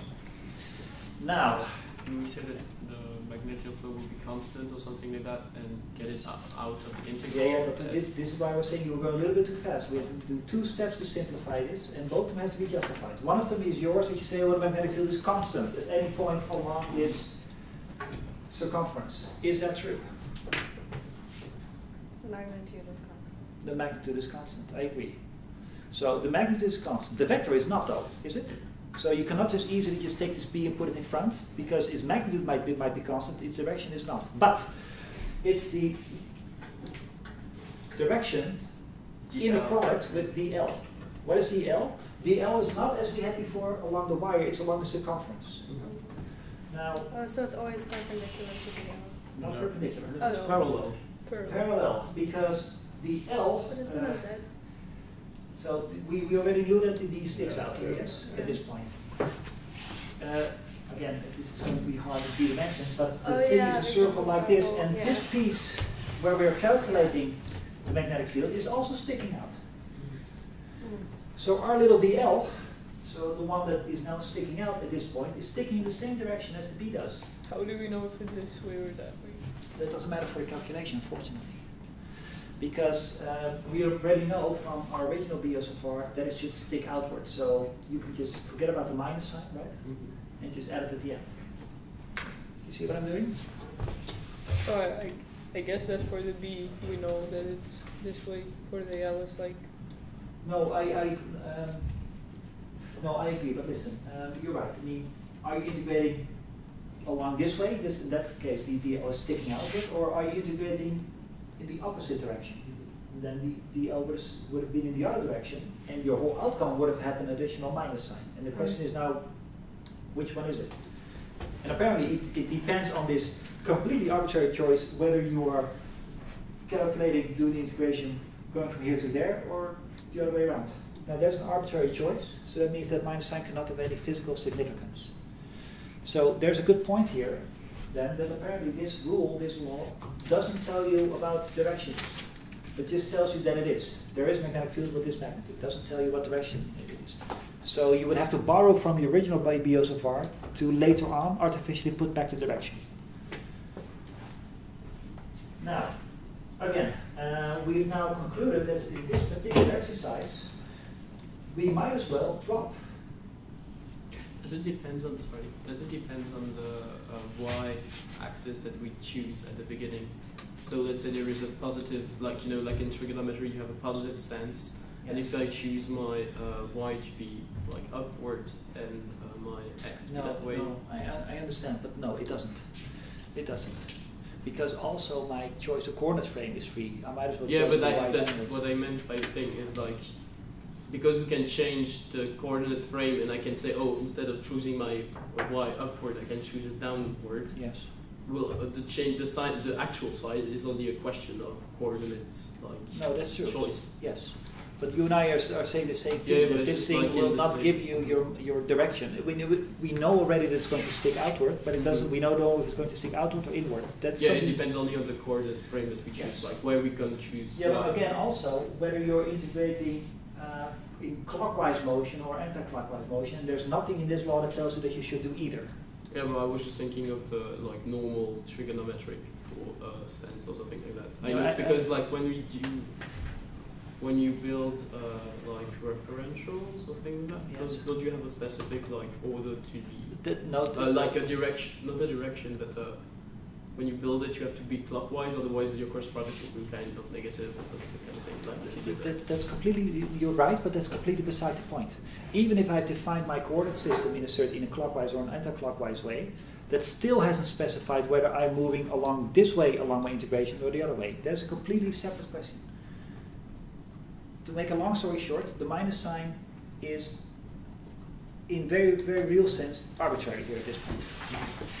So that means it just cannot tell you what direction, whether it's pointing outward or inward. This is something you have to put back in yourself. Mm-hmm. Now, we have concluded that these point in the same direction, might be parallel, might be anti-parallel, but at the very least they will have no angle with respect to each other. So you might as well drop the vector parts. Yes.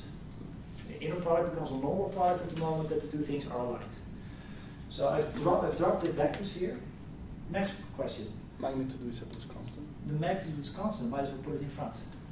So this becomes dl. And now we are in a interesting situation where we have to add all the small amounts of circumference and see what you end up with if you go all the way around.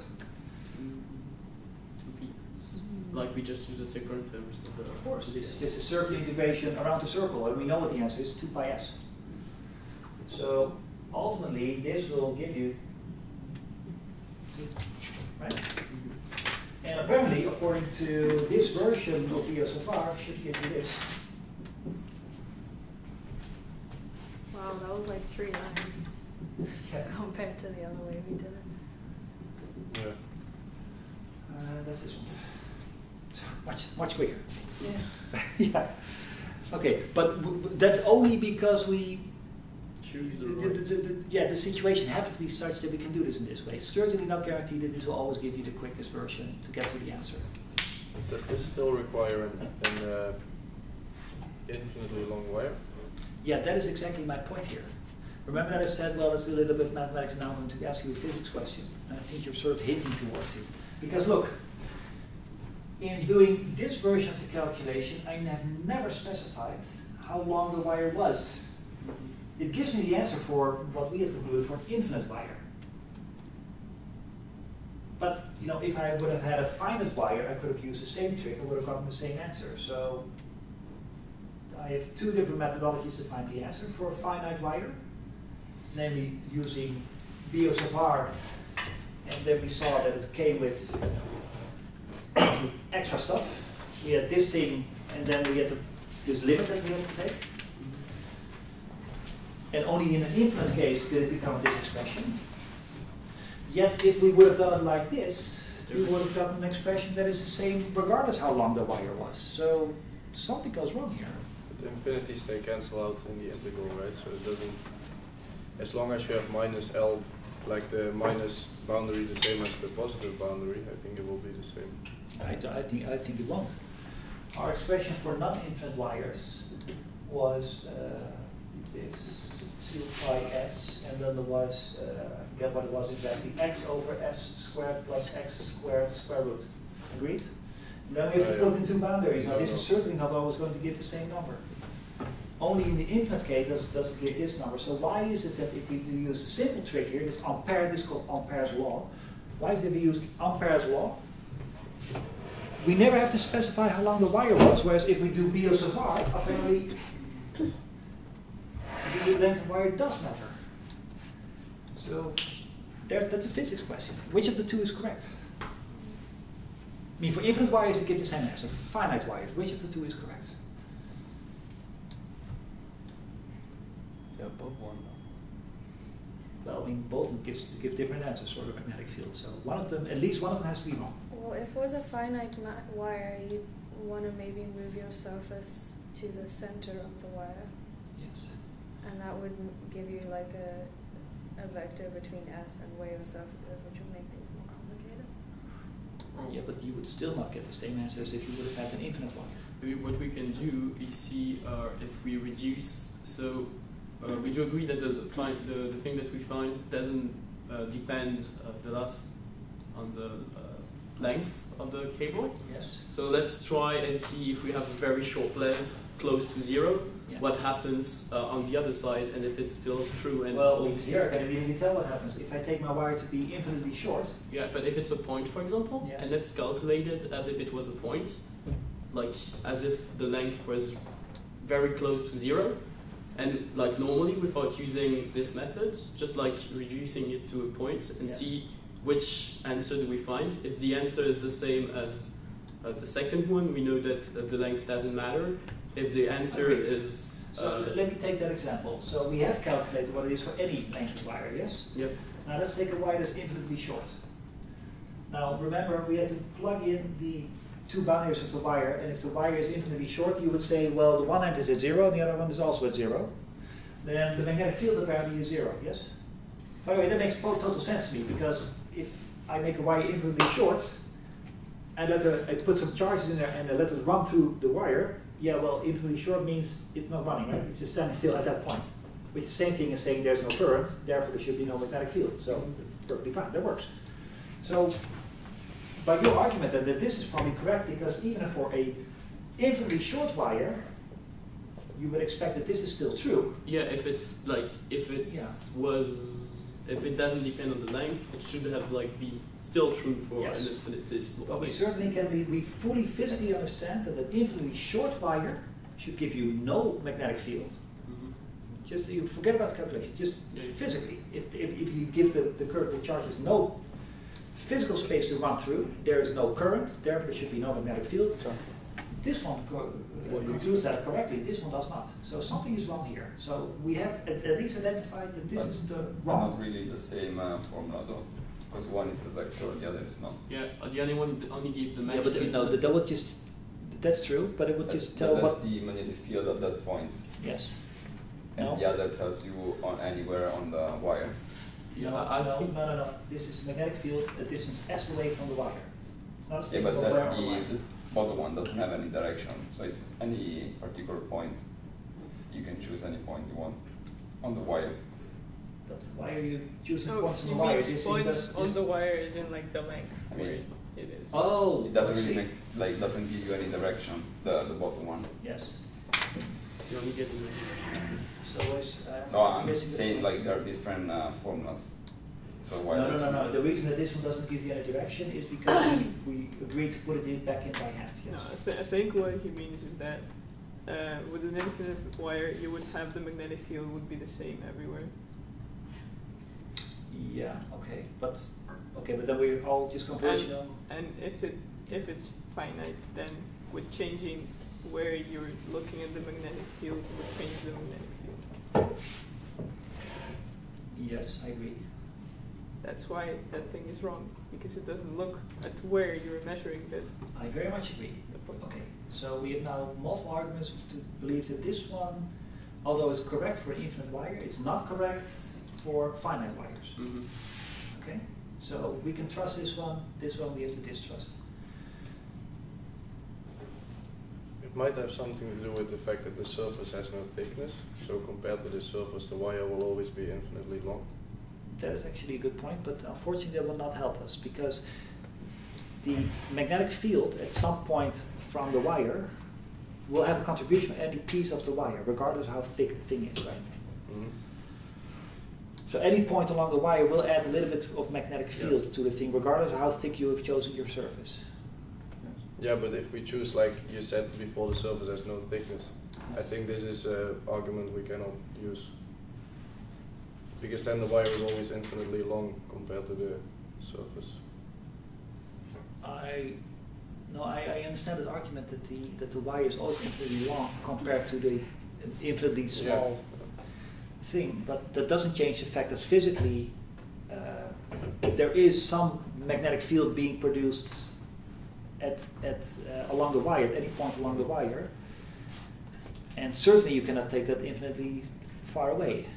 Okay. Sorry, is it the problem about the closed surface? Yeah. So when we make the thing about the volume, the assumption of Stokes, so we said that the volume can be assimilated There's there's no volume here. It's only a surface and a circumference. Okay, so when we go from the, but when we use the,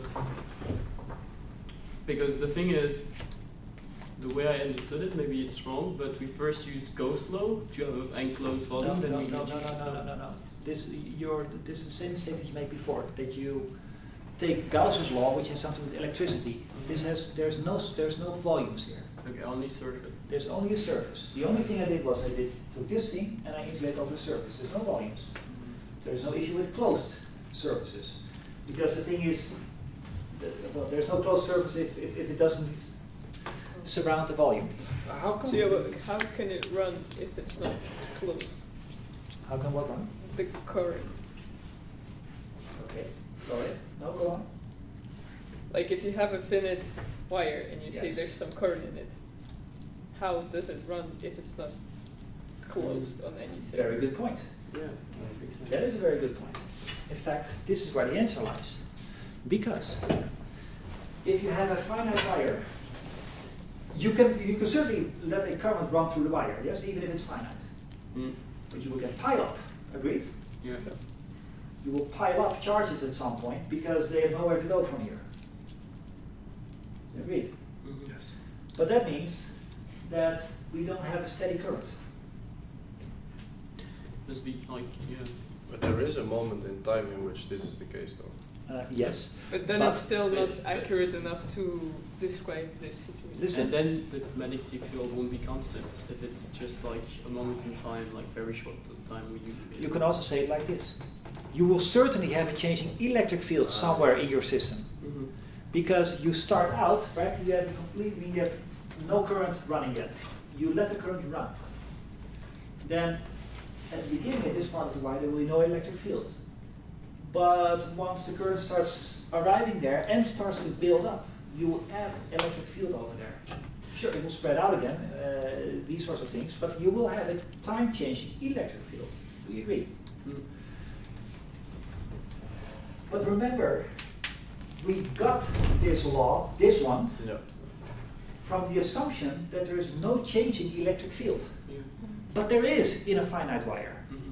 So apparently, taking this one, bringing it all the way to this ampere law, only works as long as I have no change in electric field. Otherwise, this mathematical derivation doesn't work. So unless it's infinitely long. Yes, because when do you do not get a change in electric field? Once infinity. When it's infinitely long, there's no pile-up anywhere. Yep.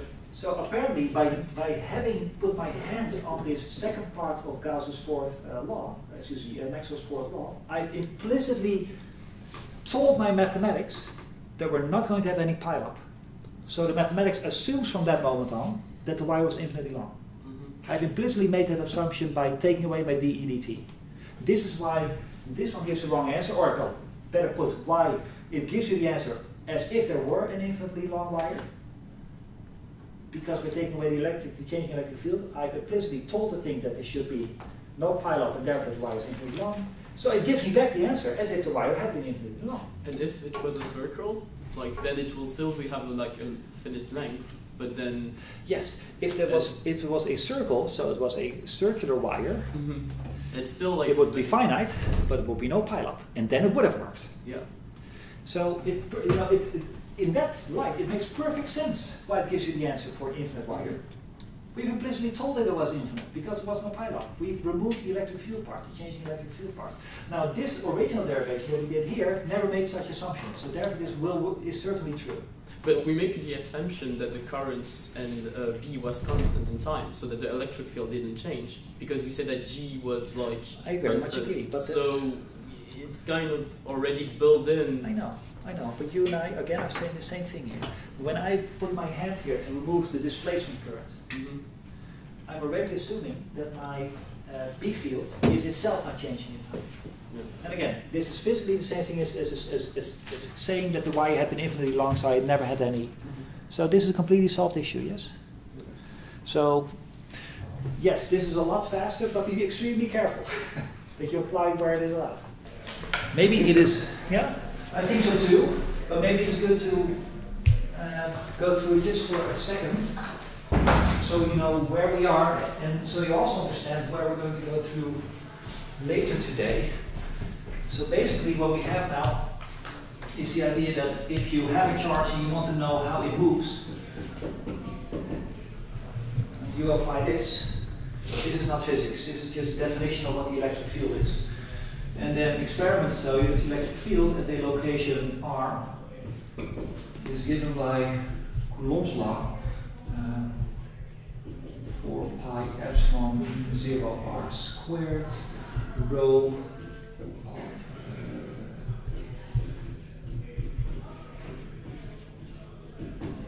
this, right? So this is the definition of electric field, as in what it does. This is how you get the electric field given a charge distribution.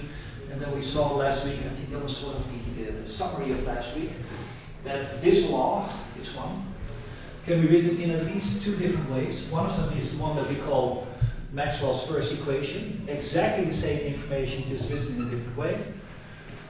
Works both directions. And we also saw that for particular cases, well, you can always write in a particular form, but for particular cases that last form is more useful. You have to remind me for a moment. I know what it is, but let's see if you do. EDS. Yeah. Okay. Dot product. Dot product of what? DS. DS. And Where S S is the surface. surface, yeah. Okay. Now, feel free to use S. I tend to use A. As long as we understand each other, that's fine. Let's be close to the surface. Equals Charge okay. divided by epsilon. Absolutely. Now this charge is the total charge enclosed by this volume, right? You put a volume around a certain amount of charge.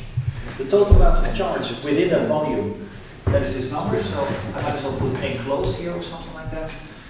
And the integration is then over the area of the volume with that you have surrounded your charge distribution with. So people tend to call this a Gaussian surface for obvious reasons. And this is how we got Maxwell's first equation. And going from here to here is where you apply the mathematical Gauss's law. And as a result, people tend to call this Gauss's law. Alright, so that was for electricity, and for magnetism, you also had a force. And again, there's no hardcore physics here, this is the definition of what the magnetic field is. And then experiments tell you that the magnetic field is given by, of course you don't have to memorize these things, you'll get them on some formula sheet at the exam and such. But it is good at some point to know what it says. Do you know what it says? Well, it's perpendicular to both the direction of the current Yes. and the position of the study point, I think. Yeah, R. Yeah, there you go. There it is. So that's this one. And this is what you meant by perpendicular to these two things.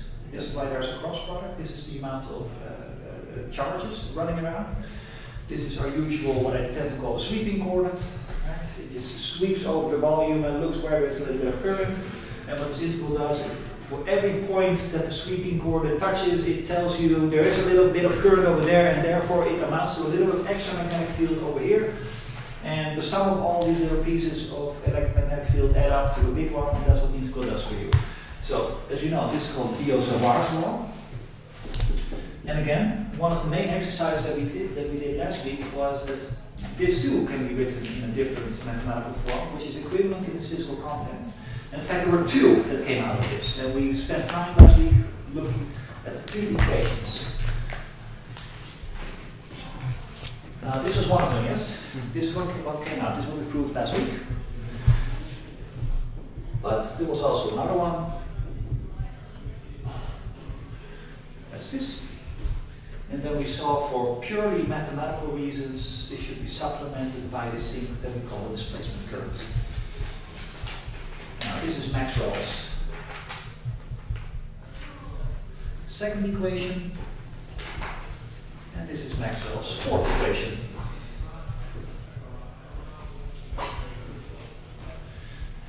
I think this is a good summary of what we did last week.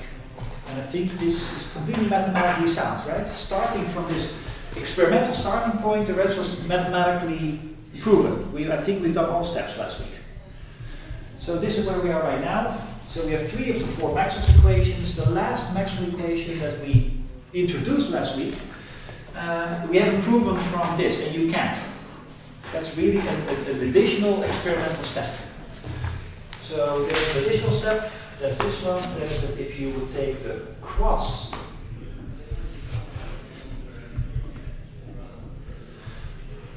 product, the curl of the electric field, it gives you back minus the time derivative of the magnetic field, and this is Maxwell's third equation. And now we have all of Maxwell's equations. Alright, so just as a little summary. Now, in the main lecture later today, I'm going to completely rewrite this in a form where things are more abstract, but much more elegant, much more theoretically beautiful, theoretically pleasing. And this new formulation will allow us to build in special relativity. It's very hard to do special relativity in this particular form. You can, it's just hard. It's mathematically cumbersome. So this formulation that we're going to develop later this afternoon is going to tell us, first of all, how this can be rewritten in a new way. And this new way will allow us to do special relativity honestly in 2 weeks from now. So, all right, now, so far so good. Let's do some remaining exercises. Preferences, there are a number of them. I have a preference, but let's see if you have one.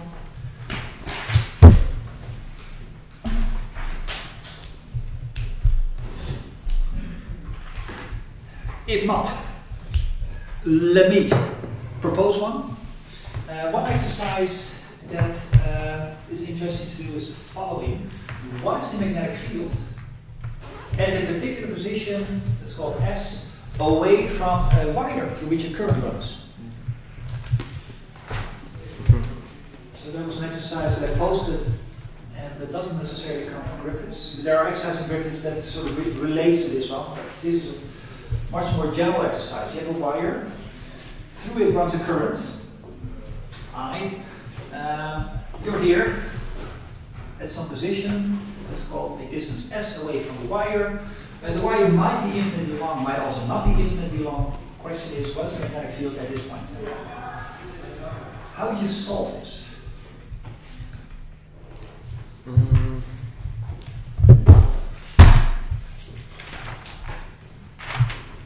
mean, you start from Biot-Savart law, right? Yeah. Absolutely, yes. This way. You can use the Biot-Savart law. Absolutely. In principle, you could also use one of these. Physically equivalent, maybe not the best choice at this point. So yeah, let's do the Biot-Savart law. But before we do so, what direction will the magnetic field point? Outside. Okay. Well, yes, that's my question really. Inside, outside, meaning does it point in the plane? Does it point outside of the board? Why, by the way? I see people, you know these gang signs. I'm sure you learned this in high school maybe, and you sort of remember that was his west side. The thing going on there. So first of all, tell me what direction it points. It's pointing, I think it's pointing into the board. Okay. And it's I think it's Use the right hand rule. Yes. okay. Well, depending on your, I guess, your high school teacher, there's, you know, and what hand you use and such, it will point outward, I guess. It will point, perpendicularly outward, yes. How do you know? Is that because your high school teacher told you that you had to, you know, wiggle your hand around in a certain way, or can you tell maybe from the formulas? I think it's because of the cross product. If Because you if get you a- take the cross Yes. product or something, you always get a vector that is linearly independent, so perpendicular. Yes. I mean, yes, you mean linearly independent as the dimensions go? Yeah, yeah. Okay, sure. No, that's true. I mean, this left right hand rule, depending on background and such, is just a, you know, literally a hand waving way of describing this cross product, yes. So we're not adding on an additional rule, some high school rule that your teacher taught you, it's already in there. But yes, it will point outwards, like this. By the way, that means that if you would have put your dot S here, it would have pointed downwards by the same rule. And if you would have had your point here, it would have pointed this way. So it makes a circle. The magnetic field circles around the wire here. That's what you get. Now, let's do the exercise. Let's find what it is. So you suggested to use the Biot-Savart law, that's fine. Can I hand over the reins to somebody who would like to try this in presence of all the clever people here? I don't mind. Could give it a try as well. Yeah. Yeah. Can I see you? Sure. I'll just. Oh yeah, of get course. myself Yeah, ready. does it work by the way physically? It does, yeah. Okay, good. I have to say, like, I did it mostly in this way. Like, there was another exercise where you had to do it for like a wire of finite length. Sure. But for the most part, it should be similar, right? It is very much similar. In fact, I never specified whether this wire is infinite or not infinite. There is a subtlety there that we will come to, I think, as we go along. And I'll come to the subtlety. I'm sure at the moment that you solve this exercise, there is a point where I will say, wait a minute. But we'll see. Maybe you've already solved it. Yes. I did like use a proof that comes from Griffith's book, so hopefully it should be good. Alright, but we'll see. Yep. Let me see. With the use of law there, so that's good. Oh, actually, I used a slightly different form of the Biot-Savart law, where you use a one-dimensional version of it because you don't have a current density here, but just the current going through the wire. Or at least not the volume density of currents. Okay. That's a good point. That's usually the first step that you do when you apply the Biot-Savart law. Is there a density? Is the current going through a volume? Is the current going through a surface? Or is the current going through a one-dimensional thing like a wire? In this case, it's a wire, so that means it's a little bit of an overkill. There's too much information in that law. So we first have to massage the way into one that applies to a current, line current instead of a volume current. Should we first write down just what that is? Yeah, I guess that's a good idea, yeah. Okay. That will be.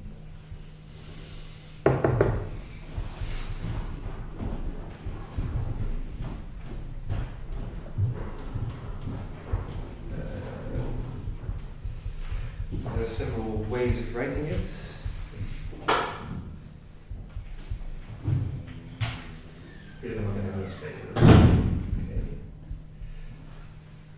Current.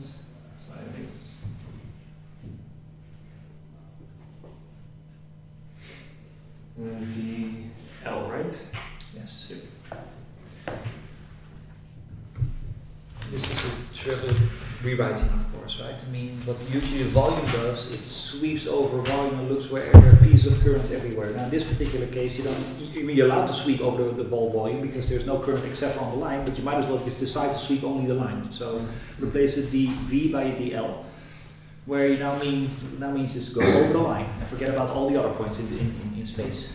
Okay. And then a further simplification you can make is that since current basically runs in the same direction that the line points, you can not like exactly sure how to like put this like nicely in mathematics, but you can basically treat this as a vector, like a little vector element, where the vector is basically the line, the direction the line points in, and treat the current, and given that it's a constant current, as a scalar, because it's like the same thing everywhere. So then you would get actually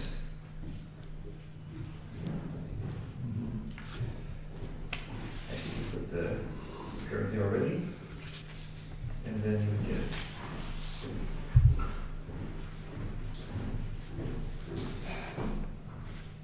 yes. This is important. We all see this step, yes? He absorbed the fact that the current runs along the wire. It's almost tautology, but he absorbed the fact that the current runs along the wire, and then he says, well, instead of taking the current as a vector, might as well just take the wire as a vector. And then he did an additional step, and he said, well, let me go one step back. So just rephrasing what I just said, instead of saying, well, there's a current that runs along this particular direction in space, because it's of course the exact direction in space as the wire runs, you might as well make the wire the thing that you integrate over. So that's what he did there. And as a second step, he said, and aside from that, the current at any point in space is going to be the same number. So yeah, it doesn't depend on where along the length of the wire you are. He took the I outside of the integration. There's a name for this, yes? It's called a steady current. That the amount of current at any point in the wire is the same as everywhere else. By the way, before we continue, this idea of steady current, the fact that the amount of current at any point in the wire has to be the same number, that is an assumption that is almost always made. Can you understand why that is the case, physically? It's not just a feature of this particular exercise, the physics almost, not entirely, but almost demands that the wires are steady, currents are steady. Well, I guess mean that current somewhere along the wire that gets added or like somehow disappears into somewhere, because like other parts of the wire have like different amounts flowing in and out. In principle, it's possible, right? I mean, I can just add some capacitor to it and just add extra current in there. I can, though. But suppose that I did. So no. So I think your argument was originally, well, it must be the same everywhere because otherwise, current or charges are disappearing here and there, maybe, or being added here and there. No, by itself, nature will not do that due to conservation of charge. But in principle, I can just artificially add extra charges, right? I mean, I just put a capacitor on the thing and let the thing go.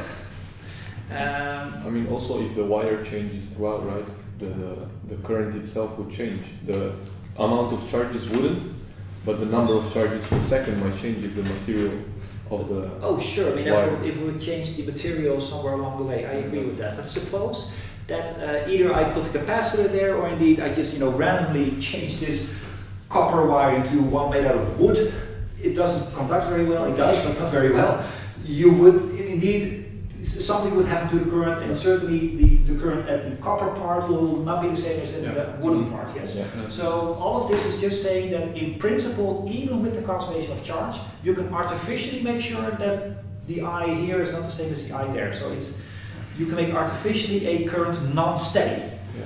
But the question is, even if you did that, then nature will try to make it steady. Why is that? I think a current is moving electrons, right?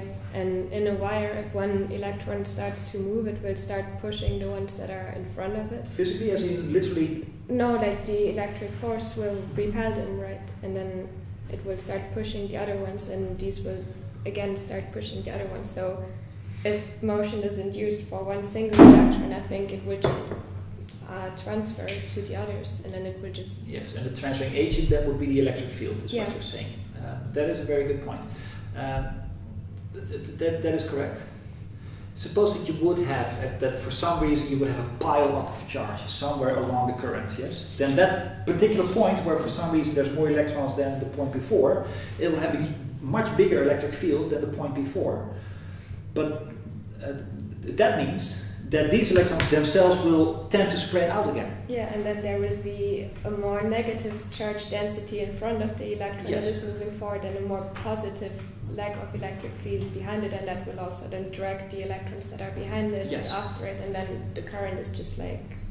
Very much so. So because what we're really saying is exactly right. At the moment that you have a pile-up of charge at some point along the wire, then the electric force, by means of the electric field, will try to even these things out. If you have a pile-up of charge, you have a pile-up of electric field, and therefore that will repel itself. The electrons in there will be attracted to a point where there's relatively less electric field, so it will automatically try to smoothen itself out.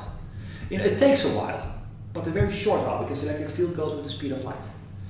So even if you do have for some reason a pile-up, because you put a capacitor there, maybe you put a piece of wood in between, nature will try to make the current the same everywhere.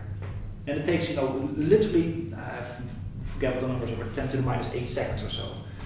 So it's the thing that we talked about last week, that the electric field is an extremely strong force, the electromagnetic force. And as a result of this, currents are almost immediately made steady by nature itself. And in fact, you already knew this, because going back to your high school teacher, I'm sure, he will have told you at some point that anywhere in a series circuit, I is going to be the same. Yeah. And maybe you were the person who said, but why would it be? Because there is a bigger amount of resistance there than is there. And what he might or might not have told you is, it's because even with the resistor there, yes, you would expect more pileup there, but 10 to the minus 8 or so seconds later, nature has made sure that it became the same everywhere. And it wants to equalize the charge density, basically. Sorry? It just wants to equalize the charge density. Yes. Yeah. That is the most mathematically succinct way of putting it, yes. If the electric field had not been so strong, it would have still have happened, but it would probably take longer or something like that. And that's also an intuitive explanation for Ampere Maxwell's law, right? Because if you have a capacitor, there is no actual current flowing through, right? Yes. But there is a difference in a changing electric field. Yes. And that can be compared to a current which generates absolutely. a magnetic field. Yes. Yeah. So that's all fine, right? So officially this law only holds for steady currents, because this is how it was tested empirically. But in almost all practical circumstances you can assume the current to be steady, because nature will make it steady. It's only in very special cases. For instance, if you're looking at a time scale smaller than 10 to the minus 8 or so, just making up the number all the time, but I think it's along that magnitude. It's only when you look at the orders of magnitude of time smaller than that you will find deviations from that law. So even if you have a alternating current, which we do in our sockets and such, so it changes, in Netherlands I think it's 50 Hertz, so it changes 50 times per second, goes back and forth. That in principle means 50 times per second you have a little bit of pile up here, because all of a sudden you change the electric field, and just when the electron going this way, they're forced the other way, so you have a little bit of pile up here, yes? Mm-hmm. So even the 50 times per second, that time scale is way bigger than the electric force needs to smoothen things out again. So even in things like alternating currents, the electric force will smoothen things out. Steady currents are extremely good approximation. Okay, sorry, Niels. Okay. And then what the book did is they rewrote all the parts of this. I'm going to take a nice seat over there so I can see how this works. Okay. Like not all of them I perfectly understood, I have to admit, but I'll just go through it and see how far we get.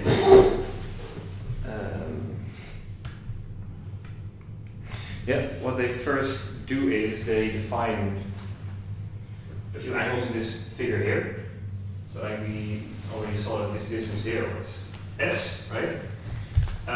They just take like some small section of the wire, let's call it DL. Draw an angle here, they call this here theta, and this outer angle here they call alpha. Was on the book. What they then do is they take this part here of the use of R law, so dl cross R. R, by the way, is this line over here, that is R. This should actually by the way be. Wait, you mean from the wire to S? You mean from the wire to S? Yes, from like this part of the wire here. Okay. To S is what we call R, I think. Yes. Yeah. And what we can do is by sort of the way that this crossword is defined, you can basically write this as well as magnitude of L times the magnitude of RF times the angle between those two vectors, which is alpha. To be sure that everyone understands this, do we all know that the magnitude of cross product is equal to the product of the magnitudes of the separate vectors times the sine of the angle between them? Yes, but I was wondering, how would you expand this rule to more than 3 dimensions? So the repeat the more than 3 dimensions, right? It's not required? No, the cross product is by definition in 3 dimensions. Okay. There is a small puristic point here, and there is what you've now written down is what the magnitude of the cross product is. I did just realize that. But the left-hand side of your equation it gives me a vector. Yeah, I just realized that. But that, it's fine as long as you put a couple of, exactly. The length of the cross product is the product of the lengths times the sine of the angle in between them. Yeah. But wait a minute, that does mean that if you're going to go with this particular way, it's correct, don't worry about it of course, but if you go with this particular way, you're throwing away vector information nowadays, because you're now turning things into scalars. Yes, that is true. Yeah, but eventually you can say you have this magnitude times the unit vector. Yes. Yes. And we had already established in what direction the magnetic field will point. Agreed? Yes. We already either by your left or right hand rule or by just looking at the cross product within the BSFR law, we already knew in advance what direction it will point. So might as well say, well, if you already know the direction anyway, we're going to continue with magnitude, get that answer, and then later on just say, oh, and by the way, it wasn't that direction. So I think that's a good strategy. Let's make it a scalar now. So because integrals become much more easy. Okay. So one nice thing is that one of these two vectors here is a unit vector. So its magnitude is simply 1, right? So this then reduces to just magnitude of the L times only sine of alpha. It's really poor handwriting, I'm very sorry.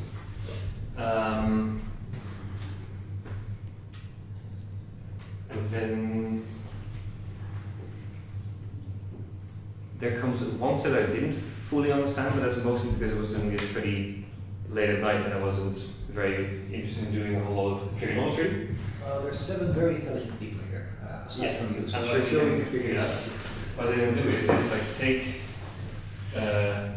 like the DL basically just stays where it is, but sine alpha is then rewritten as the cosine of theta, which is the angle here. Yeah. I didn't figure out why that is the case, but I'm sure that's something we can do. Maybe we can fill in the details here. So the last equality sign, why is that true? So the sine of alpha is the cosine of theta.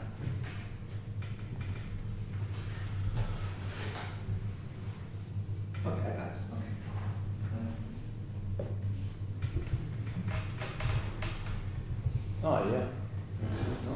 Isn't Yeah, does, but how?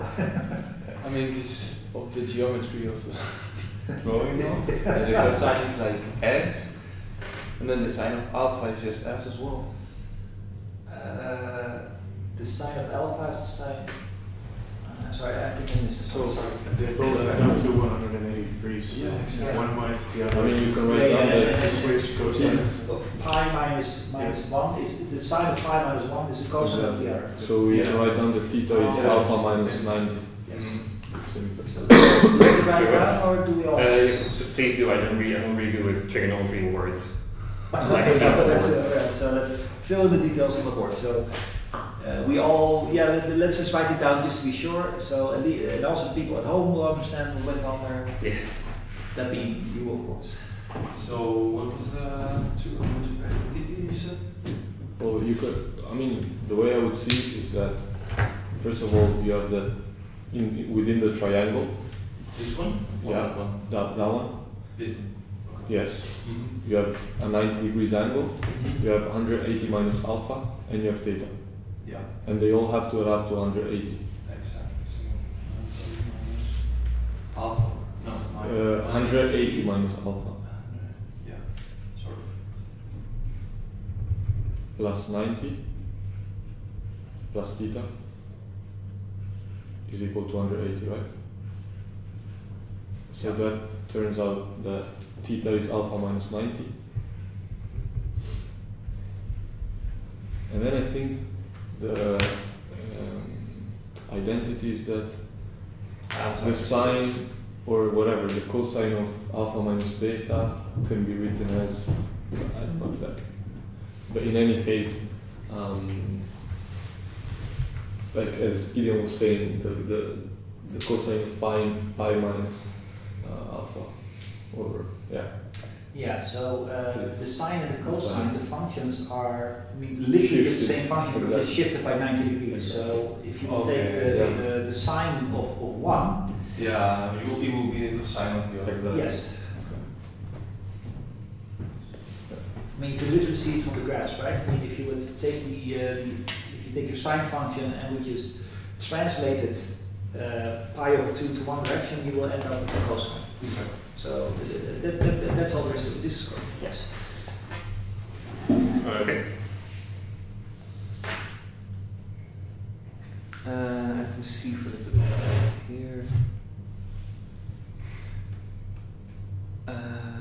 Right. So if you now, what you say is triangle, and basically we want like create a triangle that has at one side a small element of the length. If we basically describe the whole length of this wire using a triangle like this one, let's move over here further. You would find like the length. You can describe it as S times the tangent of theta. So if you would now switch to like a small element of L, so take the differential here, and take the differential on the other side, you would get S over cosine squared theta times d theta. We're all seeing this step? Important that you do. I don't see why you define that. Oh no, it's okay. Sorry. Just for completeness, what Nelson was doing here, thank you. What Nelson was doing here is that he says, well, if this is the origin of the coordinate system, then going here is a length L. And from the geometry you can see, well, this L itself makes a triangle that obeys this law, right? This is just very, very basic trigonometry. This point, there you go. But this distance L is given by this by basic trigonometry. But we don't need L, we need only a small amount of L. So you turn this L into a DL. So it means that you have to differentiate this with respect to, well, it's a DL, it's a differential, it's not a derivative. But you have to D this in, take this differential. But the S is constant, so it doesn't feel anything. But you do have to D this in. And that gives you 1 over cosine squared times the D of the argument. That is your D theta. So, all in all, what he says is that this little amount of DL that he has here is now given by this expression, and that's good because that is the number that he needs here. This was just for completeness. And there's one more thing I'm going to rewrite. the distance S you can also describe with some, like in terms of other sides of a triangle. You could describe S as the magnitude of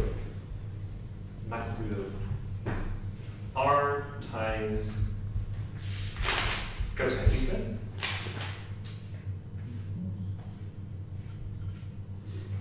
You can like just square everything. Create cosine theta squared. Mm-hmm. Or more importantly, and then rearrange this. You can rearrange this into 1 over R squared equals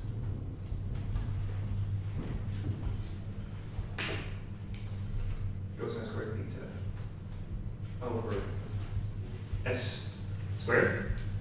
And the nice thing is now, is basically if you have this 1 over R here, right?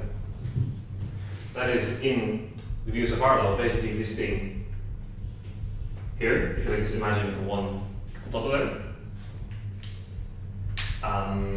Let me see.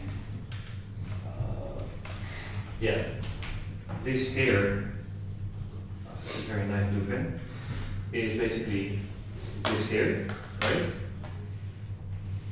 And then the DL that is in there in turn is basically this here, right? So if we make all those replacements, I need to find a bit more space right now. Is there anything we can erase at the moment that we don't really need? I don't think we need to Maxwell's equation. Maybe. So the whole top half is This is the summary of last time. So. okay. So that's fine if I erase all that? Yeah. Okay.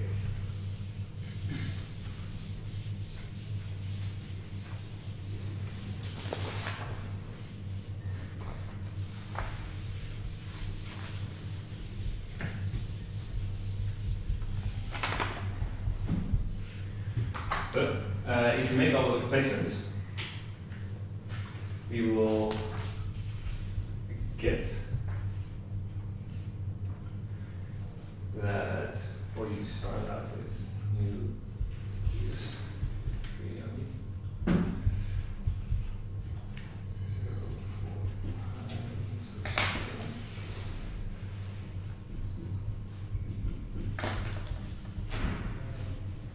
That's what we started out with, right?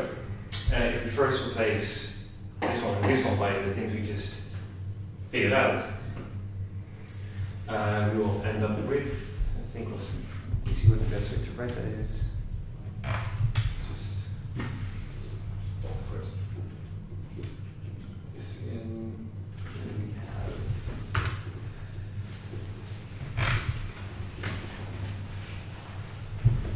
cosine squared theta over S squared times cosine theta dl. Now we can replace dl by what we found over here.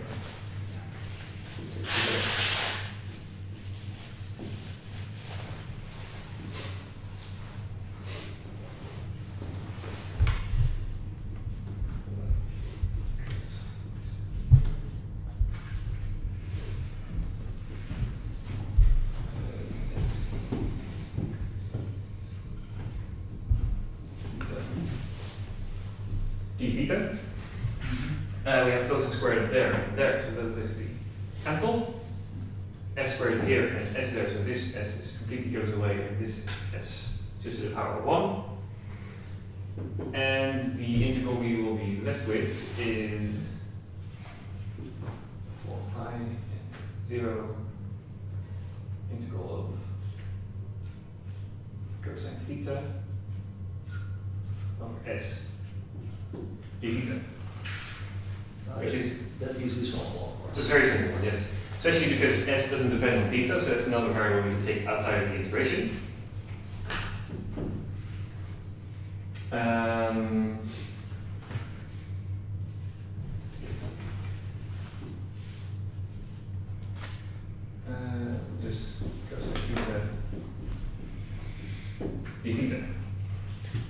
But do you still have to multiply all of this by I?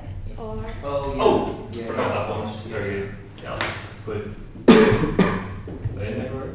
And all we have to do now is basically fill in some integral bounds and get an answer. Now in our case, we were treating an infinitely long wire, right? Yes. If the wire is infinitely long, essentially like the final point where you'll be measuring the magnetic field will be like the final point from which you will be measuring the influence on the total magnetic field, that is, will be very far away. So imagine it would be here, you would like draw an angle towards here, this angle becomes bigger, this angle here becomes bigger, bigger, bigger, until it essentially reaches 90 degrees. Yeah. And of course, as we start out at the other end, with minus infinity, so the first angle at which we measure the contribution of the magnetic field is actually an angle towards this direction, which is going to be an angle of minus 90 degrees. Is that good? Okay. If we would do that,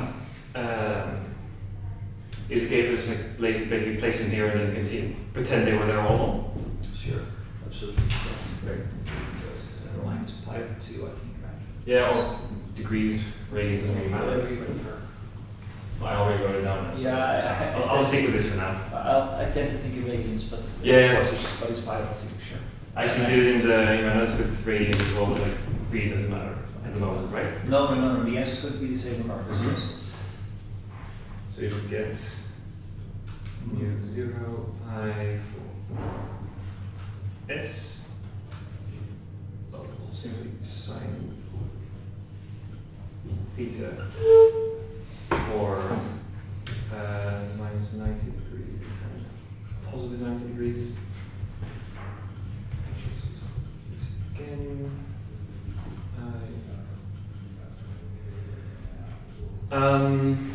the sine of 90 degrees Is 1. Is 1, yeah. Minus the sine of minus 90 degrees, which is minus 1, right?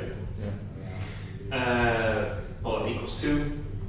So what we'll end up with, I'm just like skipping some like small simplification steps that I think is fine. We end up with as a magnitude of the magnetic field at this point from infinity to wire. Yeah, perfect, absolutely. And the direction we figured out before, right? Yes. So we know that it points out of the board, and the magnitude is pi, or is it mu0 I? So Yeah. notice the same phenomenon that we had with the electric field at a distance s from an infinitely long wire with no current, just charges. That was pretty much the same formula. It was the current per unit length. Right, this is an exercise we did last week. For the electric field, distance s away from an infinitely long series of charges was, well, really the same expression. It says I had replaced by the charge per unit length, namely lambda we call this, and mu0 becomes 1 over epsilon 0, and you have the same expression. And okay, perfect. So apparently sorry, yes. Small little side note actually that I wanted to quickly make. The point we had here about like this being scalar now sort of accounts for this by just basically only looking at the magnitude instead of the vector version. Yes. We have to pretend that I would like put these Yes, right there as well. of course, yes. All right, so this is a very important result. We might, so thank you, Nelson. We might want to write this down for later sake. What is called S. That according to this calculation, where is your result? There it is, for S.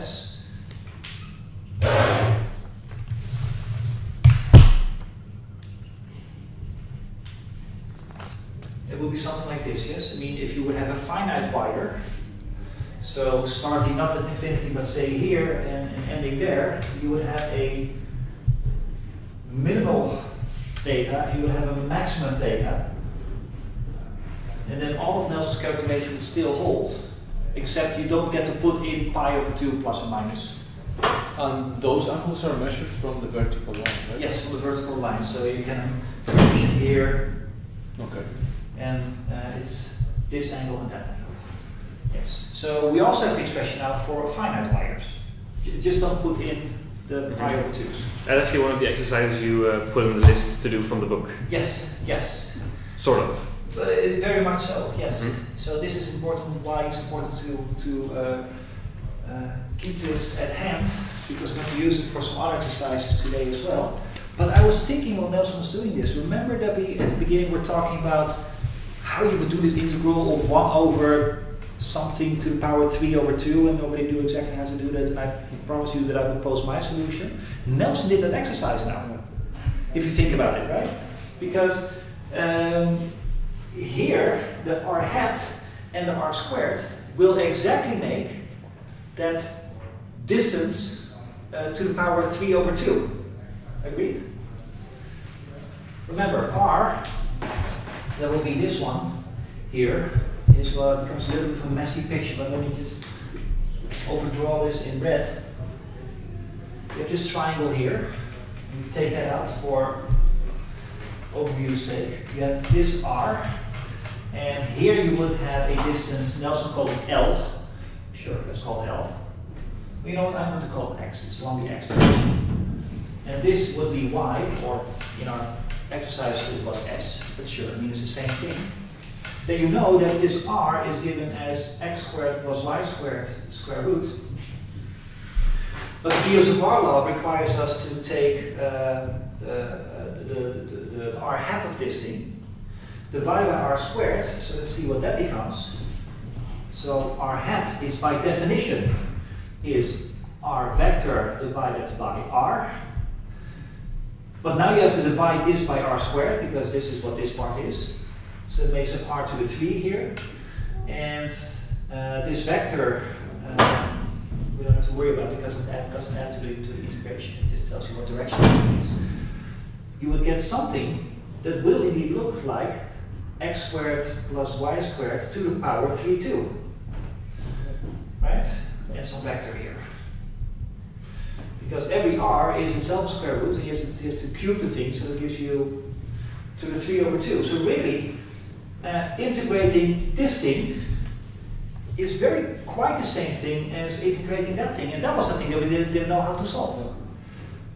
But Nelson, fortunately, putting everything in trigonometry, has now solved it for us. It's really just this. So Nelson has solved the exercise for us. Almost accidentally. Yes, almost accidentally, yes. Let's do 2 more exercises. One of them was indeed if you have a current going through a square.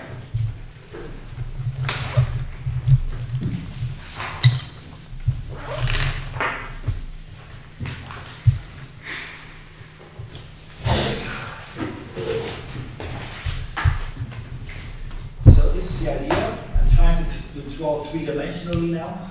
So this is a square sticking out of the board.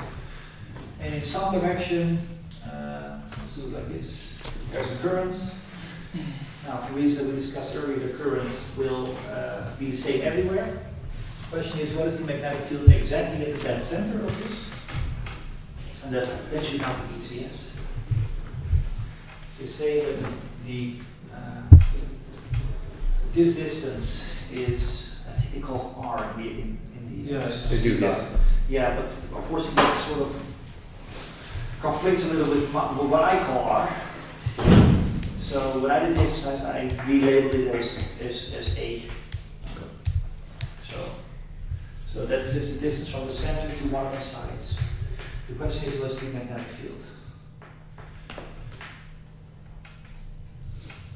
Now, first of all, is there an electric field? Or maybe the electric field from this amount of wire will cancel one of the opposite direction? Electric or magnetic? The electric. And magnetic. Oh, okay. Sorry. Oh. They will surround. Yeah. Yes. Why? Because of the right-hand rule. Okay, that's correct. But you know, somebody might say, well, the current runs in a different direction, so the magnetic field should point differently as well, so they cancel each other. But they don't.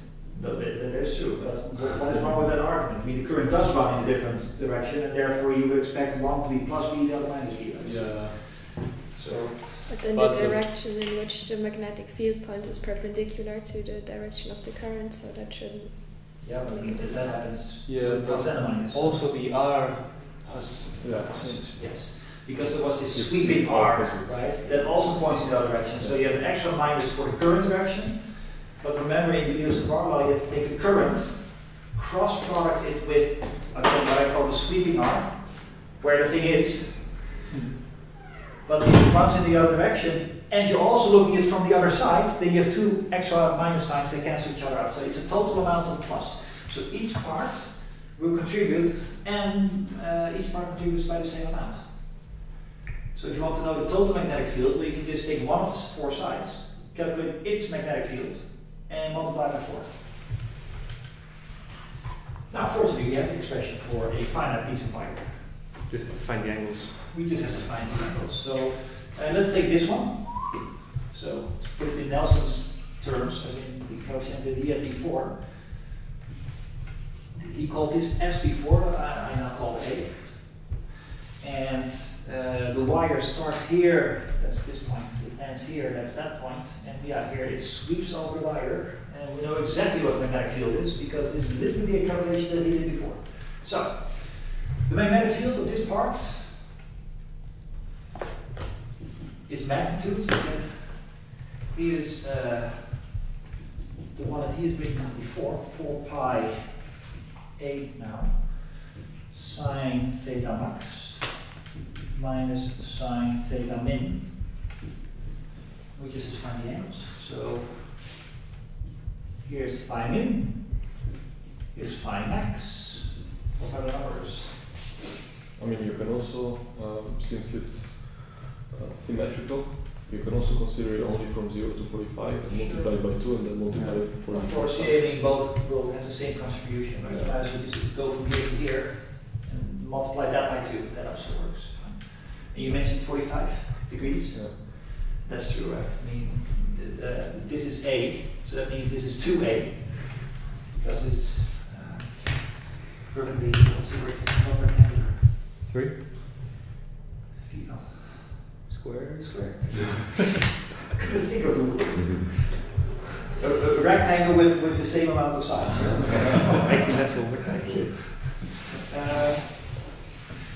So here's our angle. So this is A. This is A. Well, then that's 45 degrees. So okay, sure. So theta max, that's this. It's 45 degrees. Theta minus, then it's minus 45 degrees. So we come up with this, difficult exercise. What is the sine of 45 degrees? Pi over 4. Half times square root of 2. Yes. Square root of 2. In fact, you can already see it here, right? I mean, Pythagoras theorem and such. This length is square root of A. Square root of 2 times A, namely. So this will give you square root of 2, this will give you minus square root of 2 with an additional minus, give you 2 times the square root of 2. Excuse me, it's square root of 1/2. Yeah. The sine of 45 degrees is which is square root of 2 over 2. Yes. So, so each contribution will be the square root of 1/2. But you have 2 of them. 2 times square root of 1/2. Your supreme mathematics skills to figure out, and then this must be 4 pi square root of 2.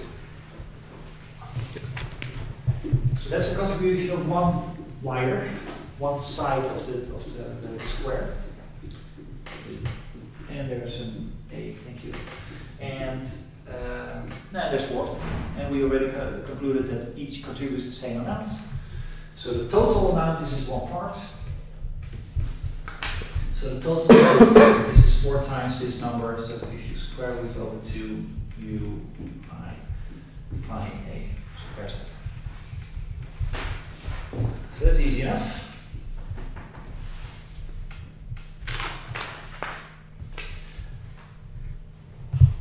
Oh, and yeah, we announced the magnitude, but we've already concluded what the direction is, right? It's sticks upward. Mm-hmm.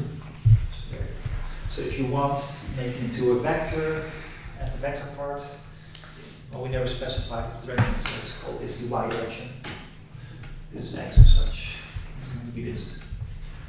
So there's that.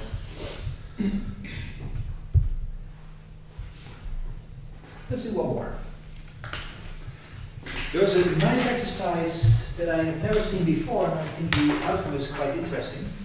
Namely, suppose that you have two wires. I think it's 8.13 or so. That was pretty interesting. Yeah, I mean, that was interesting. Really cool results. I was not expecting that answer, but in retrospect, I understand why. So, the idea now is 8.13, you have two wires, and there's charges in each of them. So that means they have an electric attraction to each other or repulsion. And because the charges in this case are all electrons, they have an electric repulsion pushing the things away from each other with a certain amount, with F electric. At the same time, if the charges are not just there, but they're also moving, they also have a magnetic interaction with each other. So, there's also some magnetic. In what direction does that point, by the way? I mean, the magnetic field of this wire at this point points outward, yes? Yeah. Mm-hmm. Yeah. But the Lorentz force law itself comes with a cross product. So when the magnetic field points here, but yeah, I'm not sure that one of your other hands will tell you how that works. Goes that way. Inward. So magnetic field points outward. Yeah. Yes. Okay. We calculated that's this expression here. So the magnetic field points outward, but the question is, where does the force then point? I think the force will be in the plane of the board, but to the right side, right? Well, the magnetic or the Lorentz force is given by Q, V cross V. V is how fast charges are moving in this wire. Right. Now they're moving upward. Positive or negative charges? It's not specified, but and it's either this or this direction. Well, for one thing, that you know that if the V is moving along this line, upward or downward, and the B is pointing here, then the magnetic force must either point there or there. Yeah. Okay. Let's make things definite for a moment. Let's say that the charges move here upwards. Okay. So B cross B. That was the plus or minus charges. That is really the question here. Yeah, because if it's plus charges, it's going to be in that direction. If it's minus charges. Yeah, I mean this thing comes with its own minus sign. If there are minus charges. So let's say that there are minus charges. So the Q's themselves are minus. Yeah. And the V goes upward. It should be inwards, I think, now, right? Then it should be inward, yes. Yes. So that means that's the effect of the magnetic field of this wire on the moving charges in this wire is to pull it inward. And of course, vice versa as well. The magnetic field of this wire will pull on the electric charges, moving electric charges in this wire, and also pull it inward. So there is an attraction, there's magnetic, and there's repulsion, that's electric. And the question, again, I have not done this exercise before, but I thought it was original and fun. The question now is, okay, the bigger you make V, the bigger you make the charges move through the wire, the bigger the magnetic force is. The electric force will not change. The electric force only cares about how many charges are, not how fast they are moving. So the electric repulsion is a fixed number. But you can play around with the magnetic attraction. Now the question is, how fast, what V do you have to supply to the moving charges in such a way that its attraction exactly balances out the repulsion due to the electric charges?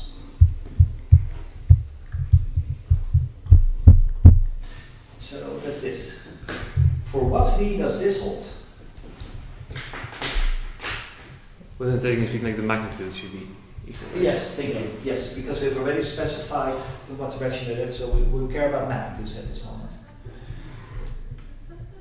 Well, it's put in the expressions here. So the electric one, well, electric forces go like this: Q times E. We have to find out what the electric force is, the electric field is, but we know it will look something like this. The magnetic one, that's this one, is Q times V, B. I've taken magnitudes left and right, and I take the magnitudes of a cross product, so typically you would have a sign between the two, but they're perpendicular, so you take the sine of 90 degrees, which is exactly 1. So originally there should have been a sign here, the sign happens to be 1 in this particular exercise. Alright, well that's good, because that means I think that the Q's will drop out. Fine. Question, do we have an expression for B? Well, we can already tell that V, that must be E over B. Okay, we just need an expression for E and B now. That's all. Do we have expressions for the electric field? Let's go here for a moment. Do we have an expression for the electric field that this piece of wire here feels due to the presence of these charges in this wire? The answer is yes, because that's the exercise we did last week. The electric field at this point, a distance s away from an infinite wire, we calculated exactly last week. Just magnitudes, forget about vectors for a moment. I think that it was lambda over epsilon 0 2 pi s. Right? Yes. That was the exercise that we did last week, and we discussed for a while why it was that it didn't drop down with s squared and these sorts of things. We have this. Lambda is the amount of charges per unit length. Alright, so we know this. Next question. The magnetic field. What is the magnetic field at a distance s away from infinite wire? That's this expression. Well, even more specifically, if it's infinitely long, right? We have so that was the original version. So that means for if both wires are infinitely long, then we found that it was mu0I 2 pi s. Okay. Let's put in these numbers. Well, lots of things are going to drop out. Always fun. Yeah, that's always fun. Let's see. Oh, the 2 pi s's and so drop out. I retain with this, but I also have lambda over I here. Yeah. Now, in principle, this is fine, but we can do a little bit better because we know what I is. I mean, what is a current? Current is an amount of charge moving through space. Mm-hmm. So just to be clear, a current is a charge floating by per unit time. I should write time here. Per dt. Yes. You could also say, well, it's